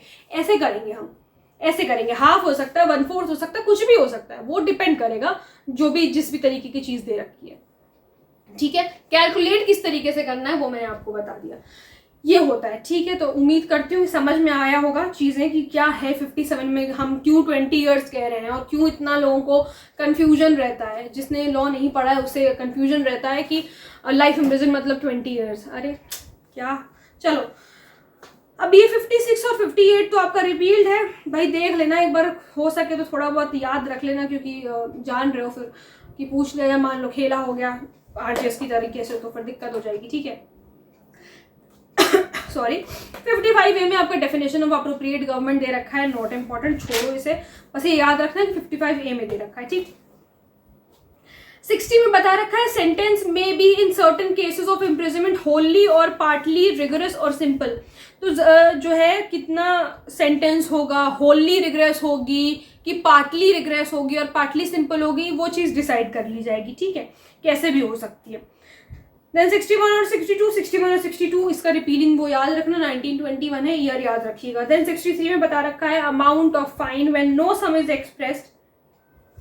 तो जब कहीं भी कोई सम नहीं बता रखा है तो अमाउंट अनलिमिटेड हो सकता है बट एक्सेसिव नहीं होना चाहिए। अनलिमिटेड का मतलब ये है कि आप 10 करोड़ कोर्ट 10 करोड़ का भी फाइन लगा सकती है। नॉट एक्सेसिव का क्या मतलब है, अब 10 करोड़ 20 करोड़ का फाइन मतलब जिस बंदे के ऊपर लगा रही है तो उसको देख करके लगा रही है ना, कि उसके पास इतना पैसा है इस वजह से फाइन लगा रही है कि तुम दो फाइन। लेकिन अब कोई ऐसा व्यक्ति है, कोई अगर मिडिल क्लास पर्सन है या लोअर मिडिल क्लास पर्सन है, तो वो 10 करोड़ का तो फाइन देगा नहीं, तो वो उसको देख करके लगाएगी। तो अनलिमिटेड इसलिए कह रहे हैं कि कितना भी लगा सकती है कोर्ट चाहे तो, लेकिन एक्सेसिव नहीं होना चाहिए, मतलब उस इंसान की कंडीशन को देख करके वो एक्सेसिव नहीं होना चाहिए। ठीक है, वो जितना दे पाए, कोई भी पर्सन कितना फाइन दे पा रहा है उस हिसाब से कोर्ट देखती है और उसके बाद फिर उसके ऊपर फाइन लगाती है। उसकी कैपेसिटी होनी चाहिए, मतलब उतना फाइन देने की जितना फाइन कोर्ट ने लगाया हुआ है। ठीक है, 64 में sentence of imprisonment for non payment of fine, एक बार इसमें देख लेना, इसमें इंपॉर्टेंट वाला जो चीज है वो ये है, इट शैल बी जो आपका it shall be competent to the court which sentences such offender to direct the sentence in default of payment of fine.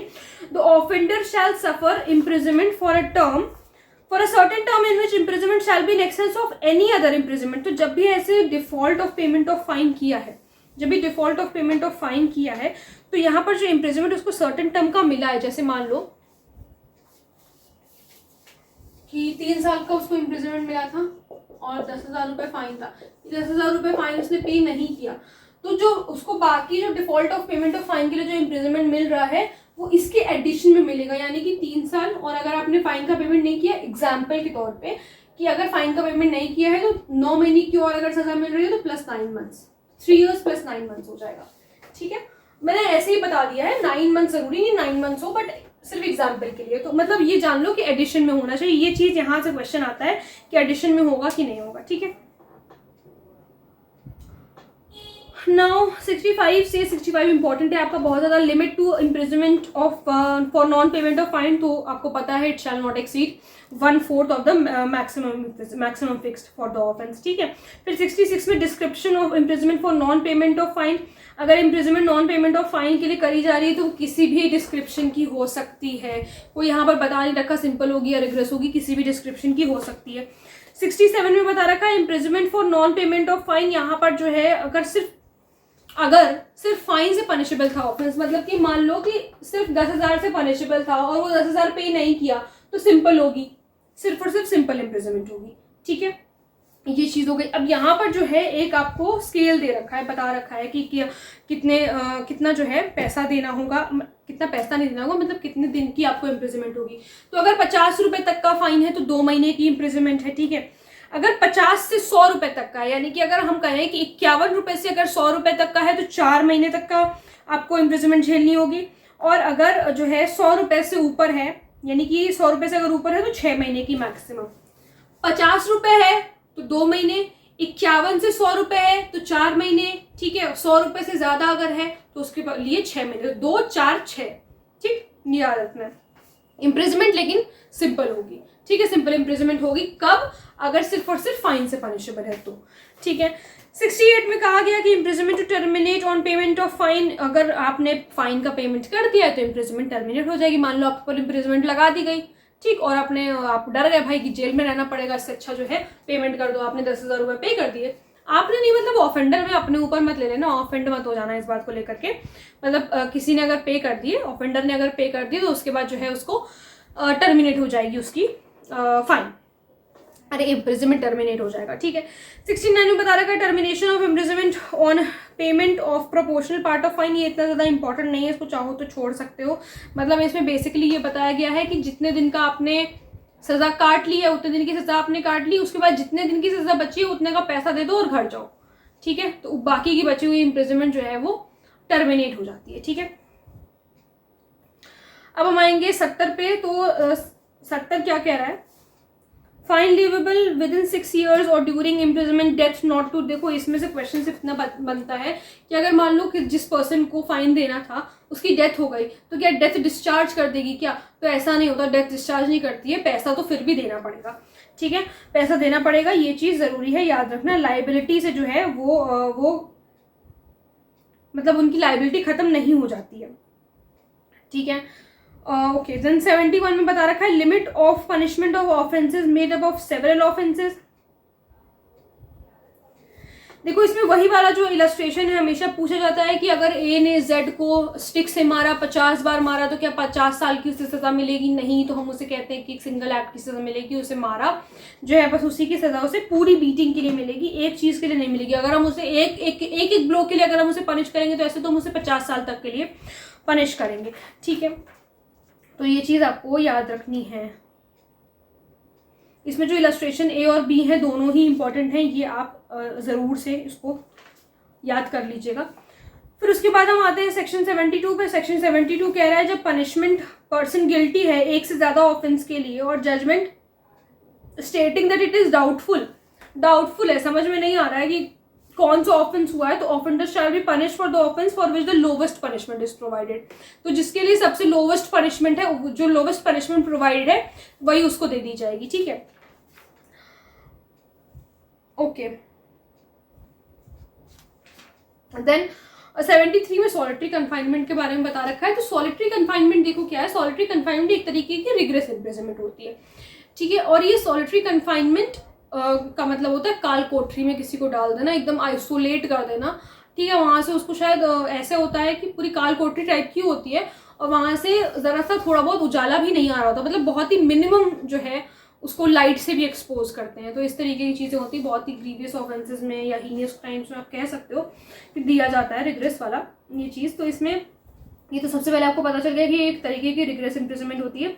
ये कह रहा है it shall not exceeds 3 months in a whole. ये 3 months का time आपको याद रखना है, 3 months इन द होल नहीं होना चाहिए। ठीक है, और अब क्या आपको याद रखना है, अगर रिग्रेस इम्प्रिजनमेंट 6 महीने की है, वहां पर लिख लो। देखो 3 चीजें आपके 3 पैराग्राफ में डिवाइडेड है, आप सॉलिटरी कन्फाइनमेंट में देखेंगे तो 3 पैराग्राफ में डिवाइडेड है। उस पैराग्राफ के आगे आप लिख लीजिए कि अगर रिग्रेस इम्प्रिजनमेंट 6 महीने का है तो सॉलिटरी कन्फाइनमेंट 1 महीने का होगा। अगर रिग्रेस इम्प्रिजनमेंट 6 महीने से 1 साल तक का है तो सॉलिटरी कन्फाइनमेंट 2 महीने का होगा। और अगर रिग्रेस इम्प्रिजनमेंट 1 साल से ज्यादा का है तो सॉलिटरी कन्फाइनमेंट 3 महीने का होगा। 3 महीने से ज्यादा का नहीं होना चाहिए इन द होल। ठीक है, अब सेक्शन 74 में लिमिट ऑफ सॉलिटरी कन्फाइनमेंट बता रखा है। तो देखो इसमें होता क्या है कि मान लो अगर 14 दिन का एक बार में अगर उसको सॉलिटरी कन्फाइनमेंट दे दिया गया है तो अगले 14 दिन तक आप उसको सॉलिटरी कन्फाइनमेंट नहीं दे सकते। जितने दिन का आपने उसको सॉलिटरी कन्फाइनमेंट दिया है उतने ही दिन का इंटरवल देना जरूरी है। आपने 2 दिन का सॉलिटरी कन्फाइनमेंट दिया और 2 दिन के इंटरवल के बाद उसको आप दोबारा डाल सकते हो सॉलिटरी कन्फाइनमेंट में। आपने 6 दिन का दिया सॉलिटरी कन्फाइनमेंट, आप उसको 6 दिन बाद ही अब दोबारा डाल पाओगे सॉलिटरी कन्फाइनमेंट में। ये नहीं कि आप पूरा 1 महीने का सॉलिटरी कन्फाइनमेंट देना है तो 1 महीने तक उसको सॉलिटरी कन्फाइनमेंट में डाल दिया, ऐसा नहीं होता है। ठीक है, जितने दिन का दिया है उतने दिन का जो है उतने दिन का उसमें गैप जरूरी होता है। ये चीज जो है आपको याद रखनी है।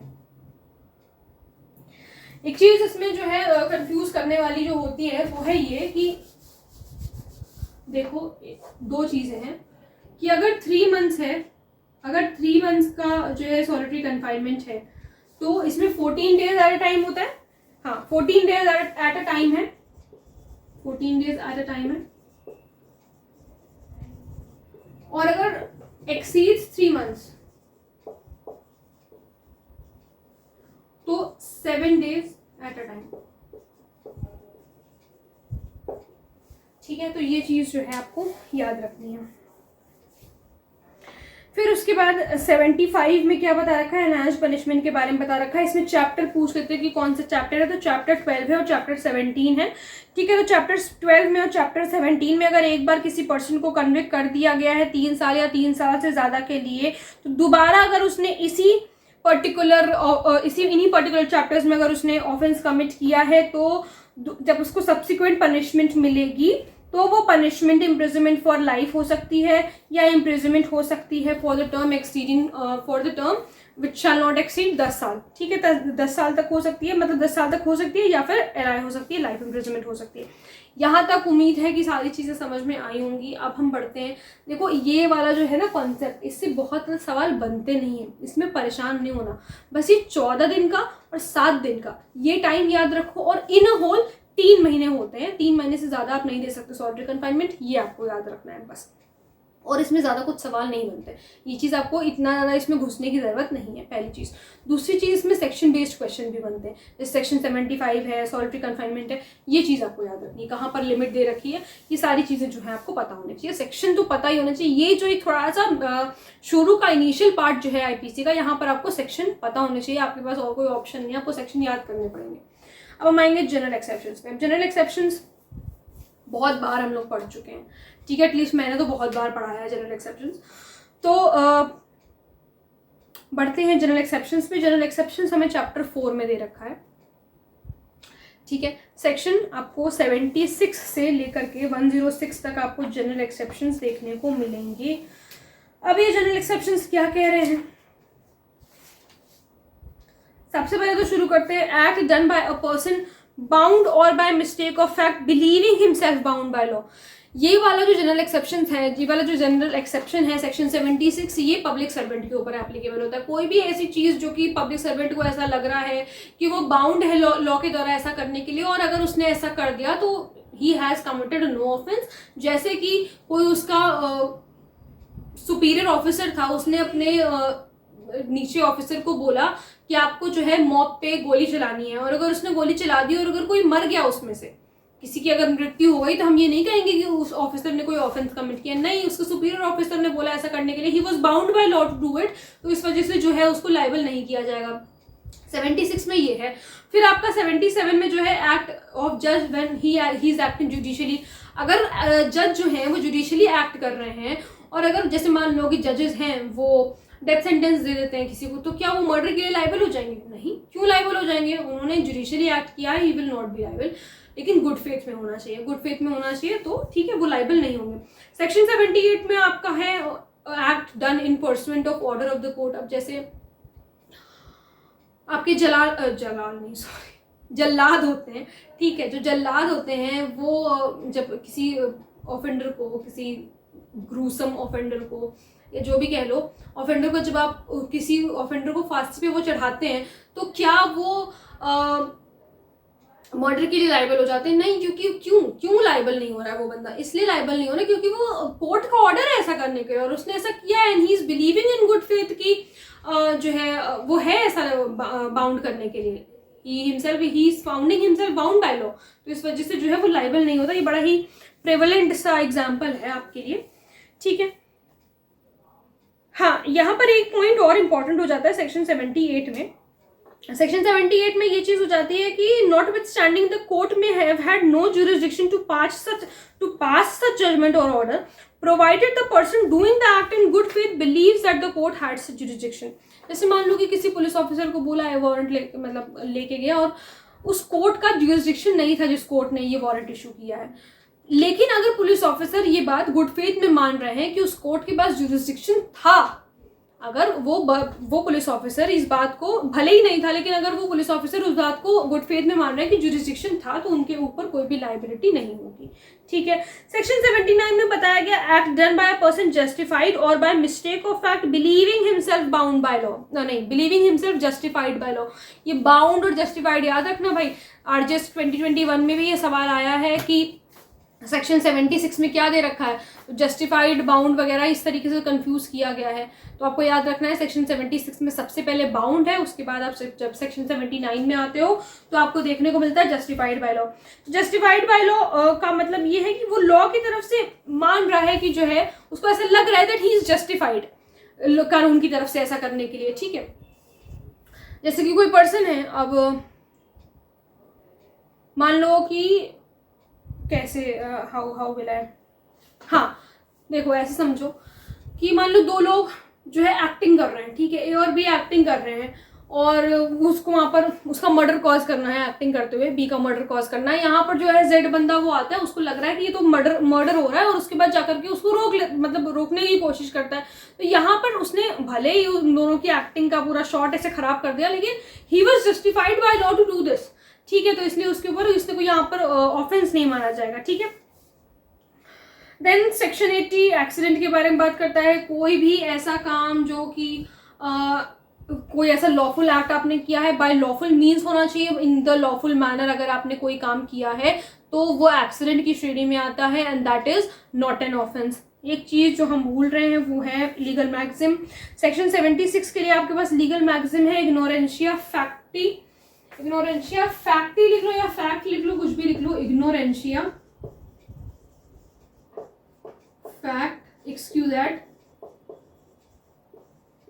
which means ignorance of fact is an excuse, या ignorance of fact ही लिख लो इसको, या फिर ignorance of law, अरे ignorance of fact is excusable, ठीक है। ignorance of fact is excusable, अगर आपने fact को ignore कर दिया तो उसको माना जाएगा, ठीक है, उसको excuse कर दिया जाएगा। लेकिन section 79 में कहता है ignorantia juris non excusat, it means that ignorance of law is not an excuse। अब ignorance of law is not an excuse का मतलब ये है कि कोई अगर बाहर से बंदा आ रहा है तो वो आया, ठीक है, अब ऐसा कुछ है कि मान लो कि उसको हेलमेट भाई लगाना चाहिए, ठीक है, ये चीज़ है, ये एक लॉ है।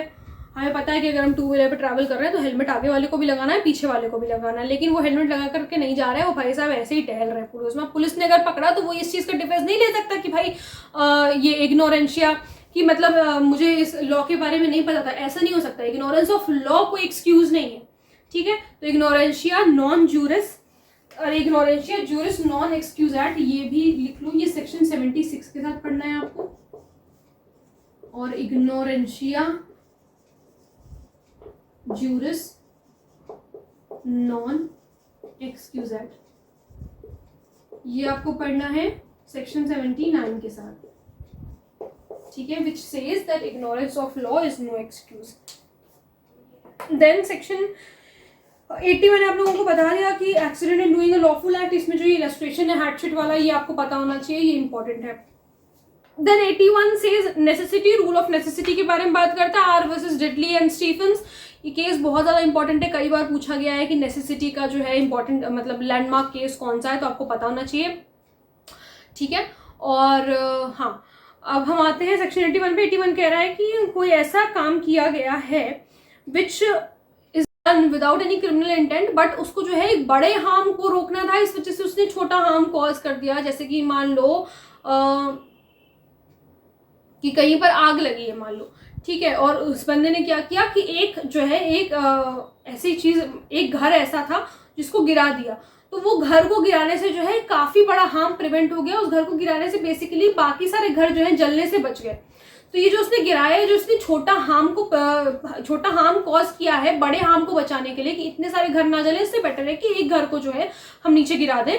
तो ये जो है एक बड़े हार्म को प्रिवेंट करने के लिए उसने छोटा हार्म कॉज किया है। He doesn't have any criminal intent, good faith में उसने किया था, ये नेसेसिटी थी करना, अगर ना करता तो पूरे घर जल जाते सारे। तो ये जो है it is not an offence, ठीक है। ये आपका सेक्शन 81 हो गया। और इसके जो इलस्ट्रेशन है ये पढ़ लीजिएगा, बहुत ज़्यादा इंपॉर्टेंट है, कई बार पूछ जाते हैं। अब सेक्शन 82 क्या कह रहा है? सेक्शन 82 कह रहा है कि कोई भी ऐसा काम जो कि किसी 7 साल के बच्चे ने किया है, अंडर 7 years ऑफ एज अगर किया है, तो it is not an offence. कुछ भी उसने किया हो, मर्डर कर दिया हो, कुछ भी कर दिया हो, कितना भी ग्रूसम ऑफेंस उसने किया है, it is not an offence, ठीक है। और ये डोली इनके पैक्स आपको पता है, age is the total defence. डोली इनके पैक्स पूछा जाता है कौन से सेक्शन का मैक्सिम है, तो सेक्शन 82 का है। सेक्शन 83 पे हम पढ़ेंगे तो हमें पता चलेगा, act of a child above 7 and under 12 years of immature understanding. 7 साल से ऊपर का बच्चा है, 12 साल से कम का अगर बच्चा है, तो हम ये तो नहीं कह रहे हैं कि उसने जो भी काम किया है वो एक ऑफेंस की कैटेगरी में आएगा, बट अगर उसको इतनी अंडरस्टैंडिंग थी, अगर वो इतना केपेबल था इस चीज को समझने के लिए कि ये चीज जो मैं कर रहा हूँ that this is an offence, this is contrary to law, तो अगर उसको अंडरस्टैंडिंग थी इस बच्चे को, 7 साल से ऊपर के बच्चे को, 12 साल से कम उम्र के बच्चे को, 11 साल के बच्चे को, अगर इस चीज की अंडरस्टैंडिंग थी that this is an offence और इसके कॉन्सिक्वेंसेस क्या होने वाले, ये बात अगर उस बच्चे को पता है तो उसे पनिश किया जाएगा, ठीक है, तो उसका ट्रायल चल सकता है। लेकिन अगर ऐसा नहीं है तो जो है उसका ट्रायल नहीं चलेगा। अगर ये बात प्रूव हो जाती है कि इमेच्योर अंडरस्टैंडिंग थी, then he is free. Now section 84 talks about act of a person of unsound mind. तो अगर जो अनसाउंड माइंड का पर्सन है वो अगर जिस वक्त उसने एक्ट किया है, he was of unsound mind, तो उसको जो है पनिश नहीं किया जाएगा, क्योंकि हम ऐसा मानते हैं कि he was incapable of understanding the nature, ये चीज़ें मानी जाती हैं, तो जो है उसको इस ऑफेंस की मतलब he is protected under this section. ठीक है, तो ये अनसाउंड माइंड का सेक्शन हो गया। ये भी आपको सेक्शन बेस्ड पता होना चाहिए। फिर मैं कह रही हूँ ये सारी चीजें जो है आपको सेक्शन बेस्ड पता होनी चाहिए। अब सेक्शन 85 इनवॉलंटरी इंटॉक्सिकेशन के बारे में बात करता है। ये कह रहा है कि अगर किसी पर्सन को बिना उसकी मर्जी के पिला दिया गया है या उसको नहीं पता था कि वो क्या पी रहा है और उसने पी लिया, ठीक है, या जबरदस्ती किसी ने पिला दिया और तब अगर उसने कोई ऑफेंस कर दिया है तो वो it is not an offence, उसको ऑफेंस नहीं माना जाएगा, बट उसको ये प्रूव करना पड़ेगा कि उसको अगेंस्ट हिज और हर विल पिलाया गया है। ठीक है, तो सेक्शन 85 हमें इनवॉलंटरी इंटॉक्सिकेशन के बारे में बता रहा है और सेक्शन 86 जो है हमें वॉलंटरी इंटॉक्सिकेशन के बारे में बता रहा है कि अगर आपने खुद से पिया है और फिर उसके बाद अगर आप कोई बवाल करते हैं, कोई ऑफेंस कमिट कर देते हैं, तो that is not a defence. Remember this, section 85 में इनवॉलंटरी इंटॉक्सिकेशन के बारे में बात हो रही है और सेक्शन 86 में वॉलंटरी इंटॉक्सिकेशन के बारे में बात हो रही है, which is not a defence, वो एक डिफेंस नहीं है। अच्छा, मैंने अभी आप लोगों को बताया आर वर्सेस डिडली एंड स्टीफेंस, जो कि सेक्शन 81 का केस है नेसेसिटी का। इसको हम लोग मैकनॉटन स्टैंड केस भी कहते हैं। ठीक है, इसको हम लोग मैकनॉटन स्टैंड केस भी कहते हैं और ये ऐसे पूछा जा सकता है क्योंकि मुझे ये मैकनॉटन के केस से याद आया। मैकनॉटन और मैकनॉटन में जो है आपको कंफ्यूज नहीं होना है, ये पूछा जा सकता है कि आर वर्सेस डिडली एंड स्टीफेंस को और क्या कहते हैं, या ऐसे ही पूछ लिया तो फिर बता नहीं पाओगे। यही स्पेलिंग है ना, हाँ ठीक है, ये आपको याद रखना है, नेसेसिटी का केस है। ठीक है, सेक्शन 81 का केस है, वही आर वर्सेस डिडली एंड स्टीफेंस का। ठीक है, ये चीज़ आपको याद रखनी है, बस इसमें ये मुझे बताना थोड़ा सा ज़रूरी लगा क्योंकि पूछा जाएगा तो फिर उसके बाद वहाँ पर ऐसा ना हो कि आप दीवार देख रहे हैं। अच्छा, हम वॉलंटरी इंटॉक्सिकेशन तक पहुँच गए हैं 86 तक। ये इसका अनसाउंड माइंड वाला जो केस है वो आपका आर वर्सेस मैकनॉटन है, तो ये भी लिख लो, आर वर्सेस मैकनॉटन। ये भी इसी तरीके से पूछ लिया जाता है, डायरेक्टली केस आ जाएगा। तो फिर 85 में मैंने आपको बताया इनवॉलंटरी इंटॉक्सिकेशन है और इसमें 86 आपका वॉलंटरी इंटॉक्सिकेशन है, जिसमें वॉलंटरी इंटॉक्सिकेशन में आपका 86 में आपका सेक्शन 86 में Vasudev versus state of PEPSU, Vasudev versus state of PEPSU, ये वाला केस इंपॉर्टेंट है। ठीक है, तो ये आपको पता होना चाहिए। फिर उसके बाद हम आएंगे सेक्शन 87 पे। तो सेक्शन 87 हमें वॉलंटरी नॉट फिट इंजूरिया के बारे में बताता है। ठीक है, वॉलंटरी नॉट फिट इंजूरिया में इसमें क्या है कि एक्ट ऐसा किया गया है which is not intended and not known to be likely to cause death और grievous hurt done by consent. इसमें बड़ा फेमस केस है स्नेक चार्मर का केस थी। उसने कहा कि भाई मैं तो ऐसा मतलब इस सांप से तुम कटवा लो, स्नेक चार्मर था, उसने कहा सांप से कटवा लो तुम्हें कुछ नहीं होगा। ठीक है, उसने कटवा लिया और भाई साहब निकल लिए। तो यहाँ पर भले ही उन्होंने कंसेंट दे दी थी लेकिन उस कंसेंट की कोई वैल्यू नहीं थी। ठीक है, तो ये चीज़ आपको याद रखनी है। ये इस तरीके से पूछा जाता है कि सेक्शन कौन से सेक्शन में जो है वॉलंटरी नॉट फिट इंजूरिया के बारे में बता रखा है। तो इस सेक्शन का ये आपको ये वाला केस याद रखना है, जिसको हम स्नेक चार्मर केस तो कहते ही हैं और पुनई फातिमा वर्सेस एम्परर भी कहते हैं। ठीक है, जिसे स्नेक चार्मर केस भी कहा जाता है। इस केस के ऐसे ही फैक्ट्स दे दिए जाते हैं और तब भी पूछ लिया जाता है, तो ये बात आपको याद रखनी है कि एक पर्टिकुलर केस से ये सवाल आया है। ठीक है, फिर उसके बाद सेक्शन 88 है। तो सेक्शन 88 के आगे आप लोग लिख लीजिए कि डॉक्टर्स पे या जो मेडिकल एक्सपर्ट्स होते हैं उनके ऊपर एप्लीकेबल होता है। कोई ऐसा एक्ट किया गया है जो कि जिस एक्ट का इंटेंशन नहीं था डेथ कॉज करना, कंसेंट से किया गया है और उस पर्सन की बेनिफिट के लिए किया गया है। अब जैसे मान लो कि क्या मान लें, हम ऐसे मान लो कि जब कोई भी पर्टिकुलर ऑपरेशन कराने जाता है कोई पर्सन, तो उससे कंसेंट फॉर्म में उससे या उसके गार्जियन से जो है जो भी उसके रिलेटिव्स वगैरह होते हैं उनसे साइन करवाया जाता है कंसेंट फॉर्म में। इसलिए साइन कराया जाता है जब केसेस बहुत ज़्यादा क्रिटिकल होते हैं, तो उसमें हो सकता है कि मरने के कुछ चांसेस, मतलब डेथ कॉज होने के कुछ चांसेस रहते हैं, तो इस वजह से कंसेंट फॉर्म में साइन करा लिया जाता है। लेकिन डॉक्टर्स मारने के लिए थोड़ी ना कर रहे हैं, डॉक्टर्स तो गुड फेथ में कर रहे हैं ताकि वो बंदा ठीक हो जाए।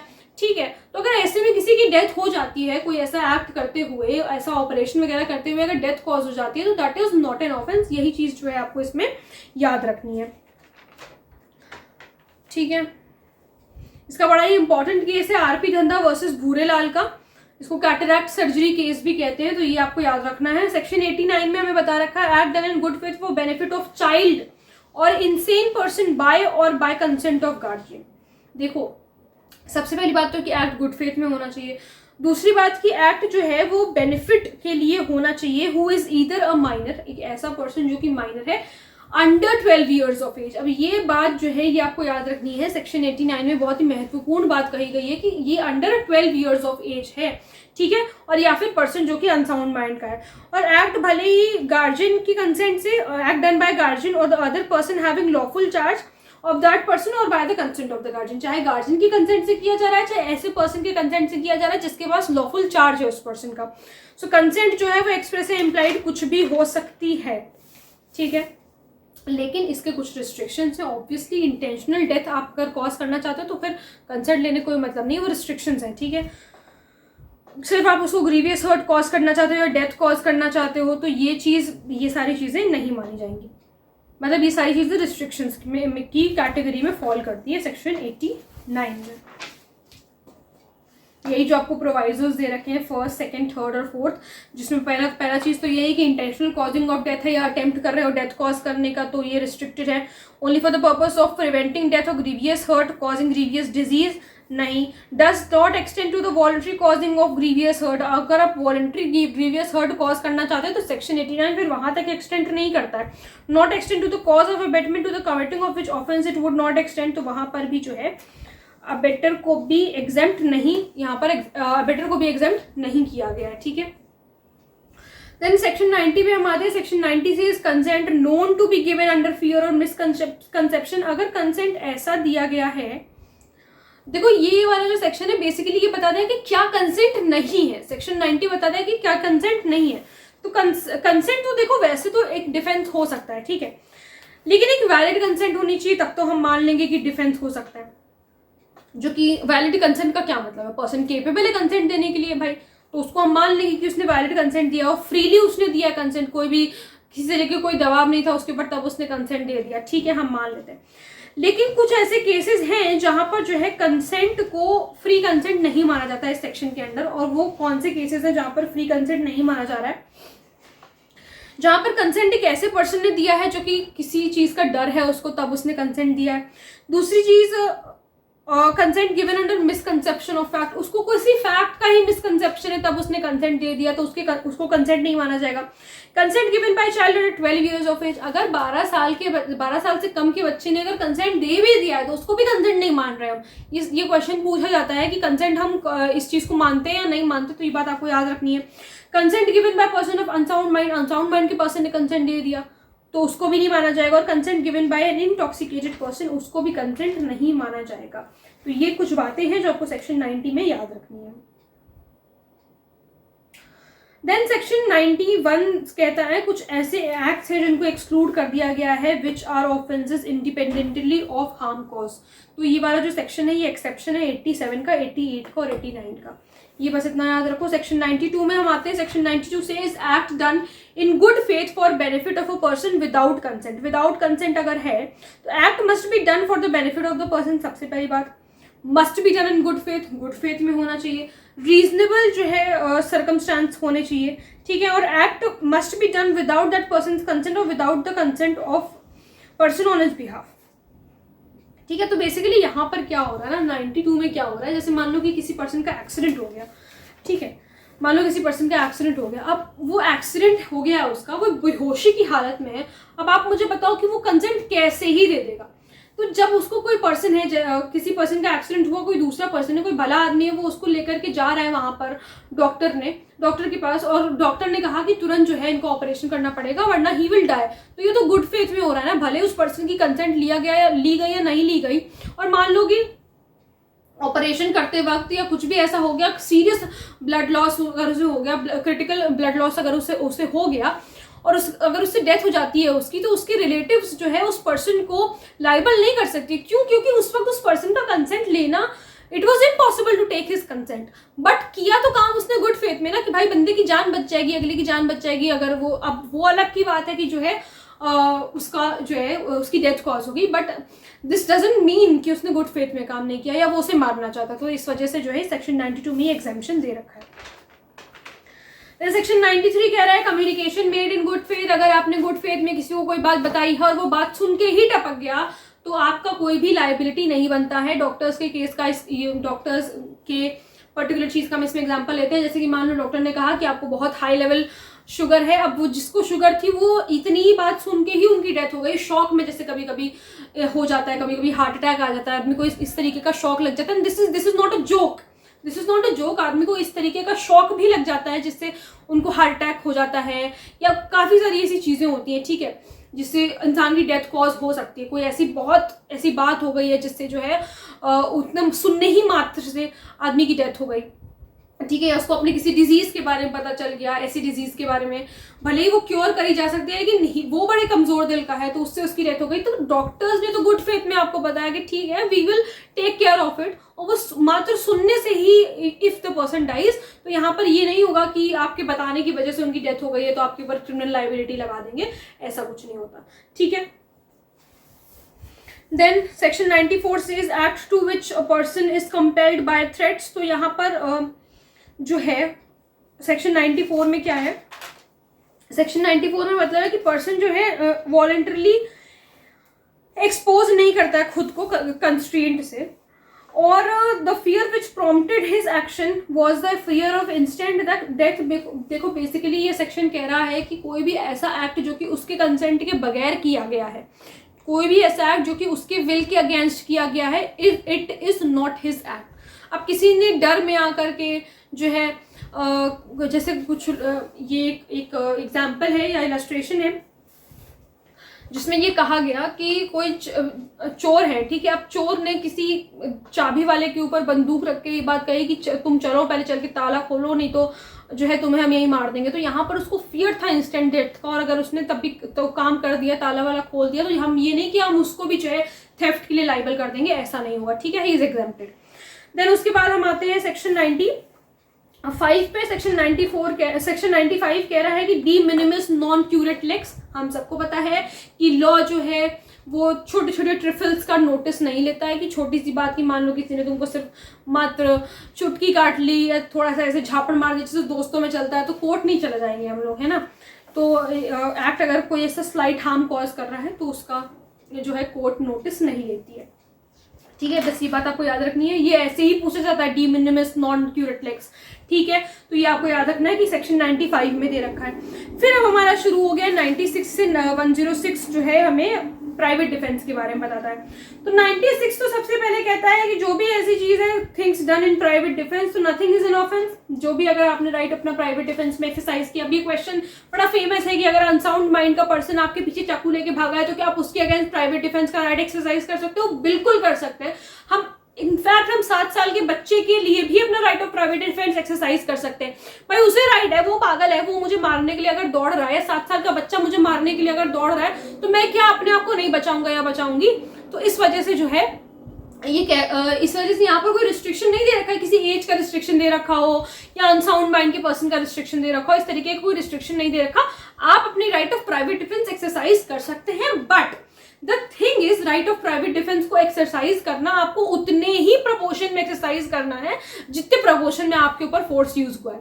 सामने वाला अगर लाठी लेकर के आ रहा है तो आप भी लाठी से ही उसको मारेंगे, ये नहीं कि आप वो लाठी लेकर के आ रहा है तो बंदूक निकाल के उसको गोली मार दें, ये चीज नहीं होगी। जितना प्रपोर्शन, सेम फोर्स जितना उसने यूज किया उतना ही आप भी यूज करेंगे, ठीक है, ये कॉन्सेप्ट होता है। सेक्शन 97 कह रहा है right of private defence of the body and property. तो देखो बहुत फेमस क्वेश्चन यहाँ से ये बनता है कि क्या सिर्फ खुद की बॉडी के लिए राइट ऑफ प्राइवेट डिफेंस होता है या खुद की प्रॉपर्टी के लिए होता है? तो ऐसा नहीं है, अपनी प्रॉपर्टी के लिए तो है ही है, सामने वाले की प्रॉपर्टी के लिए भी राइट ऑफ प्राइवेट डिफेंस आप एक्सरसाइज कर सकते हो, ठीक है। सेकेंडली, तो प्रॉपर्टी भले ही मूवेबल हो, इमूवेबल हो, उसकी हो या किसी और पर्सन की हो, उससे कोई फर्क नहीं पड़ता।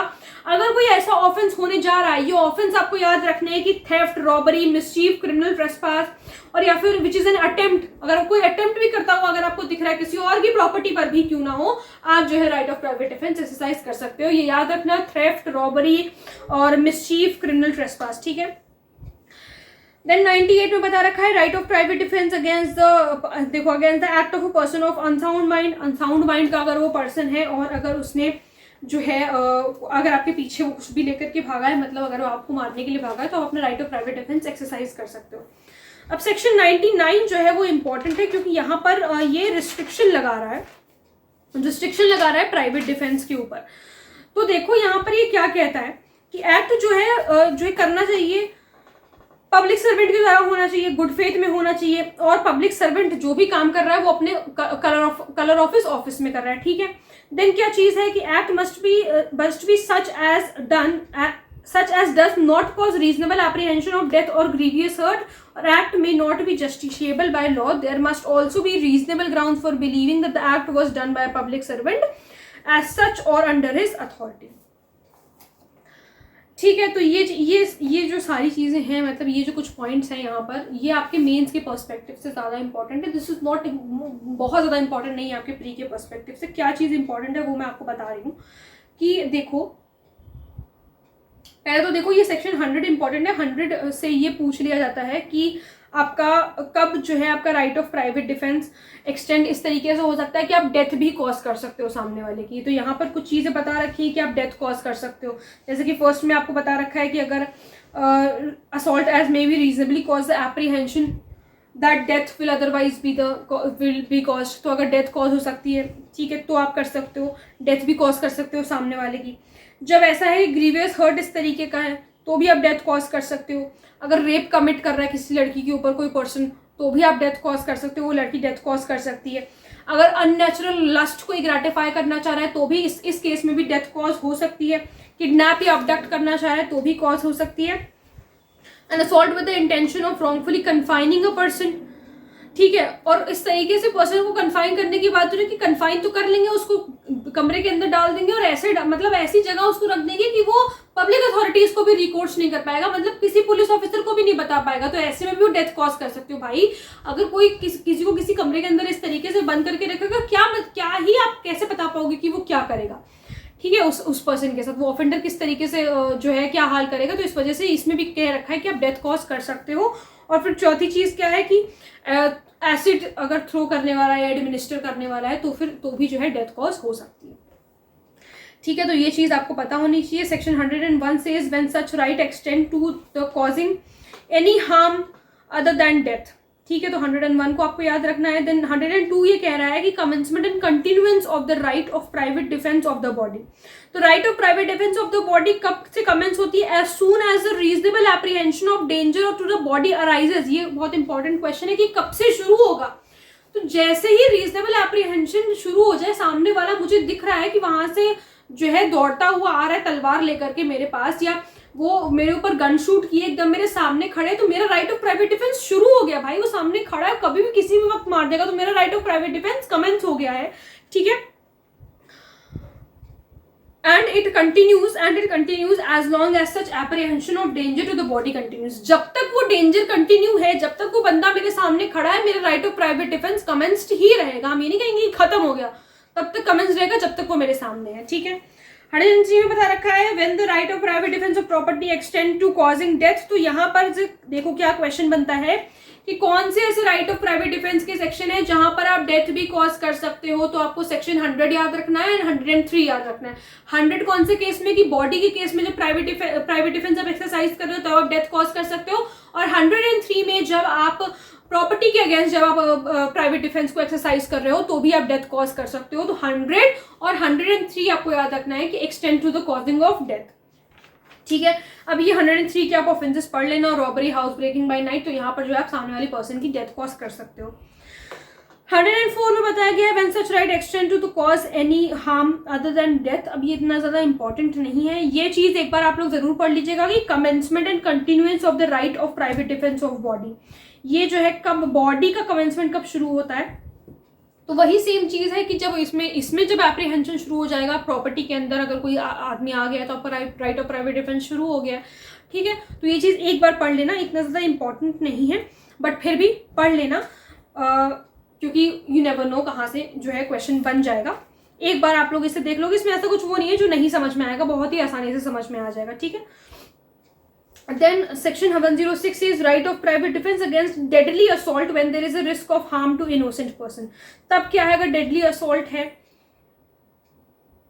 तो ठीक है, तो if in the exercise of the right of private defense against an assault which reasonably causes the apprehension of death, the defender be so situated that he cannot effectively या effectually exercise this right without risk, मतलब कि मैं अपना right इस तरीके से, जब तक कि मैं गोली नहीं, मान लो भीड़ है खूब सारी और मुझे नहीं समझ में आ रहा है कि वो मारने तो आ रहा है, तो मुझे पता है, लेकिन अब मुझे गोली तो चलानी पड़ेगी क्योंकि नहीं पता चल रहा है कि कब जो है वो वहां से शूट कर देगा। तो अगर मैंने मान लो मार भी दिया और सामने उस पर्सन की बजाय अगर किसी इनोसेंट पर्सन की डेथ हो गई है, तो ये नहीं कहा जाएगा कि मैंने कोई ऑफेंस कमिट किया है, मैं प्राइवेट डिफेंस में एक्ट कर रही थी। तो ठीक है, तो his right of private defence extends to the running of that risk, ये आपको याद रखना है।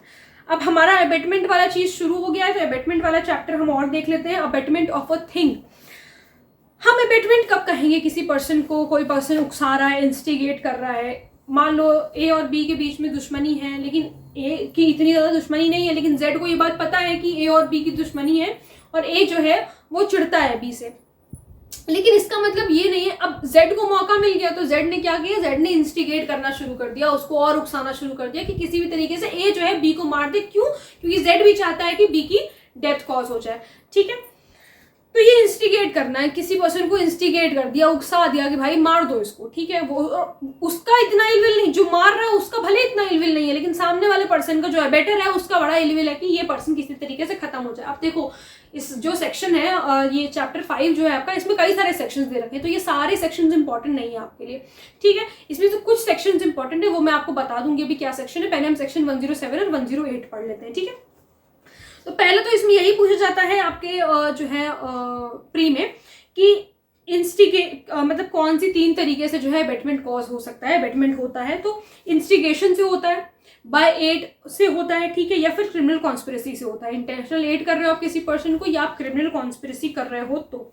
ठीक है, देन एक्सप्लेनेशन 1 से कि कोई भी पर्सन है विलफुल रिप्रेजेंटेशन से या विलफुल कंसीलमेंट से मटेरियल फैक्ट के, जो कि उसको बताना चाहिए था, he was bound to disclose, लेकिन अगर उसने नहीं बताया, वॉलंटरली कॉज कर रहा है कोई भी ऐसी चीज या प्रोक्योर कर रहा है, अटेम्प्ट कर रहा है, तो हम कहेंगे कि उसने he is instigating that thing. ठीक है, इसका इलस्ट्रेशन पढ़ लेना बहुत ज्यादा इंपॉर्टेंट है। Explanation 2 says whoever either prior to or at the commission of the act of an act does anything in order to facilitate the commission of that act, कोई भी ऐसा काम उसने किया जिससे कमीशन फैसिलिटेट हो जाए। मान लो कि वो कह रहा है, बी से कह भी रहा है कि मार दो उसको, मार दो। ठीक है, बी से कह रहा है कि ए को मार दो और साथ ही साथ जो है उसको सारी चीजें प्रोवाइड भी कर रहा है कि लो भाई तुम इस चाकू से मार देना, चाकू से ना मारे तो तुम इसको बंदूक से मार देना, सारी चीजें हर तरीके से फैसिलिटेट कर रहा है, तो उसे भी जो है यही कहा जाएगा that he is intentionally aiding B. तो ये आपका जो एक्सप्लेनेशन 2 है, ये आपका 3rd पैरा से या थर्डली वाला जो क्लॉज है उससे रिलेटेड है। देन 102 एबेटर कौन होता है, तो एक ऐसा पर्सन जो कि अबेट कर रहा है वो अबेटर है। तो आपको प्री के लिए तो इतना ही आपको याद रखना है कि जो अबेट कर रहा है वो अबेटर है। इसका जो एक्सप्लेनेशन 1 है वो ये कहता है कि the abetment of the illegal omission of an act में amount to an offence although the abettor may not himself be bound to do that act. जरूरी नहीं है कि वो अबेटर खुद बाउंड है उस एक्ट को करने के लिए। एक्सप्लेनेशन 2 से to constitute the offence of an abetment it is not necessary the act abetted should be committed. ये बहुत ज्यादा इंपॉर्टेंट है। जरूरी नहीं है कि जो पर्सन है, जो जेड पर्सन है, अगर वो बी को अबेट कर रहा है तो जरूरी नहीं है कि वो जो अबेट कर रहा है वो एक्ट कमिट हो ही जाए ए का मर्डर करने के लिए। अगर वो कह रहा है तो जरूरी नहीं वो एक्ट हो ही जाए। अगर वो एक्ट नहीं भी होता है तो भी देखो ये ऑफेंस पर से है, यानी कि अबेटमेंट अपने आप में एक ऑफेंस है। उसने अगर अबेटमेंट कर भी दिया तो जेड तो अबेटमेंट के लायबल होगा ही होगा, भले वो एक्ट हुआ या नहीं हुआ, कोई दूसरा एक्ट हुआ उसको, लेकिन अबेटमेंट अगर आपने किया है तो आप अबेटमेंट के लिए लायबल हो गई होंगे। ठीक है, इसके इलस्ट्रेशंस देख लेना, मैं बार बार कह रही हूँ इलस्ट्रेशंस इंपॉर्टेंट है। इसके बाद जो है आपका सेक्शन 109 इंपॉर्टेंट हो जाता है। 108 इतना इंपॉर्टेंट नहीं है, सेक्शन बेस्ड इंपॉर्टेंट है। 109 इंपॉर्टेंट है, ठीक है, जिसमें बता रखा है punishment of abetment if the act abetted is committed in consequence and where no express provision is made for the punishment. ये एक बार आप लोग पढ़ लीजिएगा 109। देन 114 आपका इंपॉर्टेंट है, ये चाहो तो छोड़ सकते हो, बहुत कभी तुम ड्राई एरिया है, क्वेश्चंस नहीं बनते हैं। 114 इंपॉर्टेंट है। 114 says abettor present when offence is committed. अगर अबेटर वहां पर प्रेजेंट है जब ऑफेंस कमिट हुआ है, तो अबेटर भी वहां पर प्रेजेंट है, बड़ा अच्छा आदमी है, तो ही shall be deemed to have been committed such act, तो उसको भी माना जाएगा। अब अबेटर के लिए तुम लाइबल नहीं होगा, मतलब अबेटर के लिए तो वो है अबेटर, लेकिन अब जो है ऐसा ही माना जाएगा कि उसने ही एक्ट किया है, भले ही प्रिंसिपल ऑफेंडर कोई और है, लेकिन अब ऐसा माना जाएगा कि उसने एक्ट किया क्योंकि तुम वहां पर खड़े थे, ठीक है। फिर सेक्शन 115 से 115 भी इंपॉर्टेंट है, 114 इंपॉर्टेंट है, 115 इंपॉर्टेंट है। 115 से abetment of offence punishable with death और imprisonment for life if offence not committed. तो जहां कहीं भी अबेट कर रहा है किसी ऐसे ऑफेंस के लिए जिस ऑफेंस की पनिशमेंट डेथ है या फिर इम्प्रिजनमेंट फॉर लाइफ है, shall if that offence be not committed, अगर वो ऑफेंस कमिट नहीं होता है उस कॉन्सिक्वेंस में, और कोई भी एक्सप्रेस प्रोविजन भी नहीं दे रखा है कि अगर वो ऑफेंस कमिट हुआ तो उसके अबेटमेंट की क्या सजा मिलेगी, ऐसा कोई एक्सप्रेस प्रोविजन भी नहीं दे रखा है, तो यहाँ पर उसकी पनिशमेंट बता रखी है, तो अबेटर को 7 साल तक की पनिशमेंट मिलेगी और प्लस फाइन मिलेगा, ठीक है। फिर 116 आपके लिए इंपॉर्टेंट है, जिसमें बता रखा है कि ये तो बहुत इंपॉर्टेंट है, abetment of offence punishable with imprisonment if offence be not committed. अगर नॉट कमिटेड तो 1/4 ऑफ द लॉन्गेस्ट टर्म वाला सिस्टम है इसमें, ठीक है, ये बात आप लोग याद रखिएगा। 117 आपका प्री के पॉइंट ऑफ व्यू से इंपॉर्टेंट है, बाकी इसमें ऐसा कुछ बहुत ज़्यादा इंपॉर्टेंट नहीं है। तो ये जो चीज़ें हैं मैं एक बार फिर से बता दे रही हूँ कौन से सेक्शन इंपॉर्टेंट है। 109 इंपॉर्टेंट है जिससे सवाल बनते हैं, 114 इंपॉर्टेंट है, 115 इंपॉर्टेंट है, 116 इंपॉर्टेंट है, 117 इंपॉर्टेंट है। उसके बाद जो है आप चीज़ें छोड़ सकते हो, छोड़ना चाहो तो, इसमें आप ऐसा कुछ नहीं है, जो पढ़ना ज़रूरी है, ठीक है। अब हम आते हैं क्रिमिनल कॉन्स्पिरेसी पे, उसके बाद जो है हम इसको ओवर करेंगे। चैप्टर 5A तक आज हम लोगों ने देख लिया है, ठीक है। देन क्रिमिनल कॉन्स्पिरेसी क्या होता है? सबसे पहले तो 120A और 120B में जो ये क्रिमिनल कॉन्स्पिरेसी दे रखी है, ये आप लोगों को याद रखना है कि 1913 के अमेंडमेंट से 1913 के अमेंडमेंट से जो है इसे ऐड किया गया है 120A और 120B, ठीक है।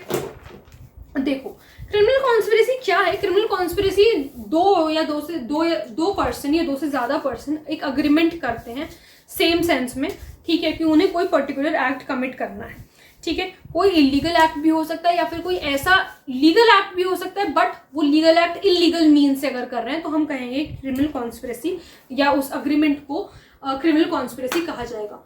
क्रिमिनल कॉन्स्पिरेसी अपने आप में ही पनिशेबल है, that is it is an offence पर से, यानी कि आपने क्रिमिनल कॉन्स्पिरेसी करी, जैसे हम कह रहे हैं कि अबेटमेंट अपने आप में ही पनिशेबल है, जिस पर्सन ने अबेटमेंट कर दिया तो अबेटर लाइबल हो जाएगा कि आपने अबेटमेंट ही क्यों किया, ठीक है, अबेटर लाइबल हो जाएगा। उसी तरीके से क्रिमिनल कॉन्स्पिरेसी भी जो है, अगर आपने दो लोगों ने अग्रीमेंट कर लिया है कि हमें किसी को मारना है या कोई ऑफेंस कमिट करना है, तो ये कॉन्स्पिरेसी के बारे में ही अगर पता चल गया अथॉरिटीज को, तो ये कॉन्स्पिरेसी ही जो है पनिशेबल हो जाएगी, ठीक है। तो ये चीज़ आपको याद रखनी है। फिर इसमें जो है याद रखने वाला जो चीज़ है, जो कि आपसे पूछा जाता है, एक्सप्लेनेशन कह रहा है कि it is immaterial whether the illegal act is the ultimate object of such agreement और is merely incidental to that object. भाई ज़रूरी नहीं है कि डे 1 से आपका इलीगल एक्ट ही करने का वो हो, अगर वो बाद में भी इलीगल हो गया है तो भी जो है वो पनिशेबल होगा, ठीक है, ये चीज़ ज़रूरी नहीं है। नॉलेज जो है आपको होना चाहिए ऑब्जेक्टिव का, जो आपका ऑब्जेक्ट है, जो चीज़ आपको अचीव करनी है वो नेसेसरी है, वो चीज़ ज़रूरी है। इसका इंपॉर्टेंट केस है आपका state of Maharashtra versus Somnath Thapa and others वाला केस, ये आपको याद रखना है। और क्रिमिनल कॉन्स्पिरेसी जो है सिविल रॉन्ग के लिए भी करी जा सकती है, ये भी आपको पता होना चाहिए। And criminal conspiracy civil wrong के लिए करी जाती है, मैंने आपको बताई थी। क्रिमिनल कॉन्स्पिरेसी जो है कंटिन्यूइंग ऑफेंस है, ये एक कंटिन्यूइंग ऑफेंस है। जैसे कि इसका एक एग्जांपल देखो, ये एक एग्जांपल है, कोई इलस्ट्रेशन नहीं है, मतलब आपके बेयर एक्ट में नहीं दे रखा है। A and B plan to rob a bank, A और बी ने प्लान किया कि बैंक को रॉब करना है। Later on C also joined him, C ने भी उन्हें जो है ज्वाइन किया। लेटर दे वर कॉट, बाद में जो है पकड़े गए। तो A B and C will be held liable even though C join them later, he will be held equally as A and B. भले ही ए और बी पहले से ही जो है एग्रीमेंट करके बैठे थे, गए बैंक तक लूटने के लिए, उसके बाद सी ने भी जो है उसे वहां पर ज्वाइन कर लिया, तो इसका ये मतलब कंटिन्यूइंग ऑफेंस है ना, हम इसलिए तो कह रहे हैं कंटिन्यूइंग ऑफेंस है, तो इसका ये मतलब नहीं है किसी को लाइबल नहीं किया जाएगा, तीनों लोग इक्वली लाइबल होंगे, ठीक है। म्यूचुअल एजेंसी का ये कॉन्सेप्ट है, तो ये चीज़ आपको पता होनी चाहिए। फिर उसके बाद आपका सेक्शन 120B है। 120B punishment of criminal conspiracy के बारे में बात कर रहा है। अगर आपने एक ऐसे ऑफेंस के लिए क्रिमिनल कॉन्स्पिरेसी करी है जो कि डेथ से पनिशेबल है, इम्प्रिजनमेंट फॉर लाइफ से पनिशेबल है, या फिर रिगरस इम्प्रिजनमेंट है जो कि 2 साल से ज्यादा है, तो पनिशमेंट उसी तरीके से होगी जैसे कि आपने उस ऑफेंस को अबेट किया है। Punishment will be in the same way as you have abetted the offence. और अगर पनिशमेंट लेस देन 2 years है तो punishment will be maximum 6 months और इम्प्रिजनमेंट और फाइन और बोथ। ठीक है, तो ये चीज़ हमारी आज कंप्लीट हो गई है। चैप्टर 5A तक हम लोगों ने देख लिया है IPC। अब देखते हैं कि हम इसे नेक्स्ट पार्ट में ख़त्म करते हैं या हम इसका जो है एक पार्ट और लेंगे, देखते हैं।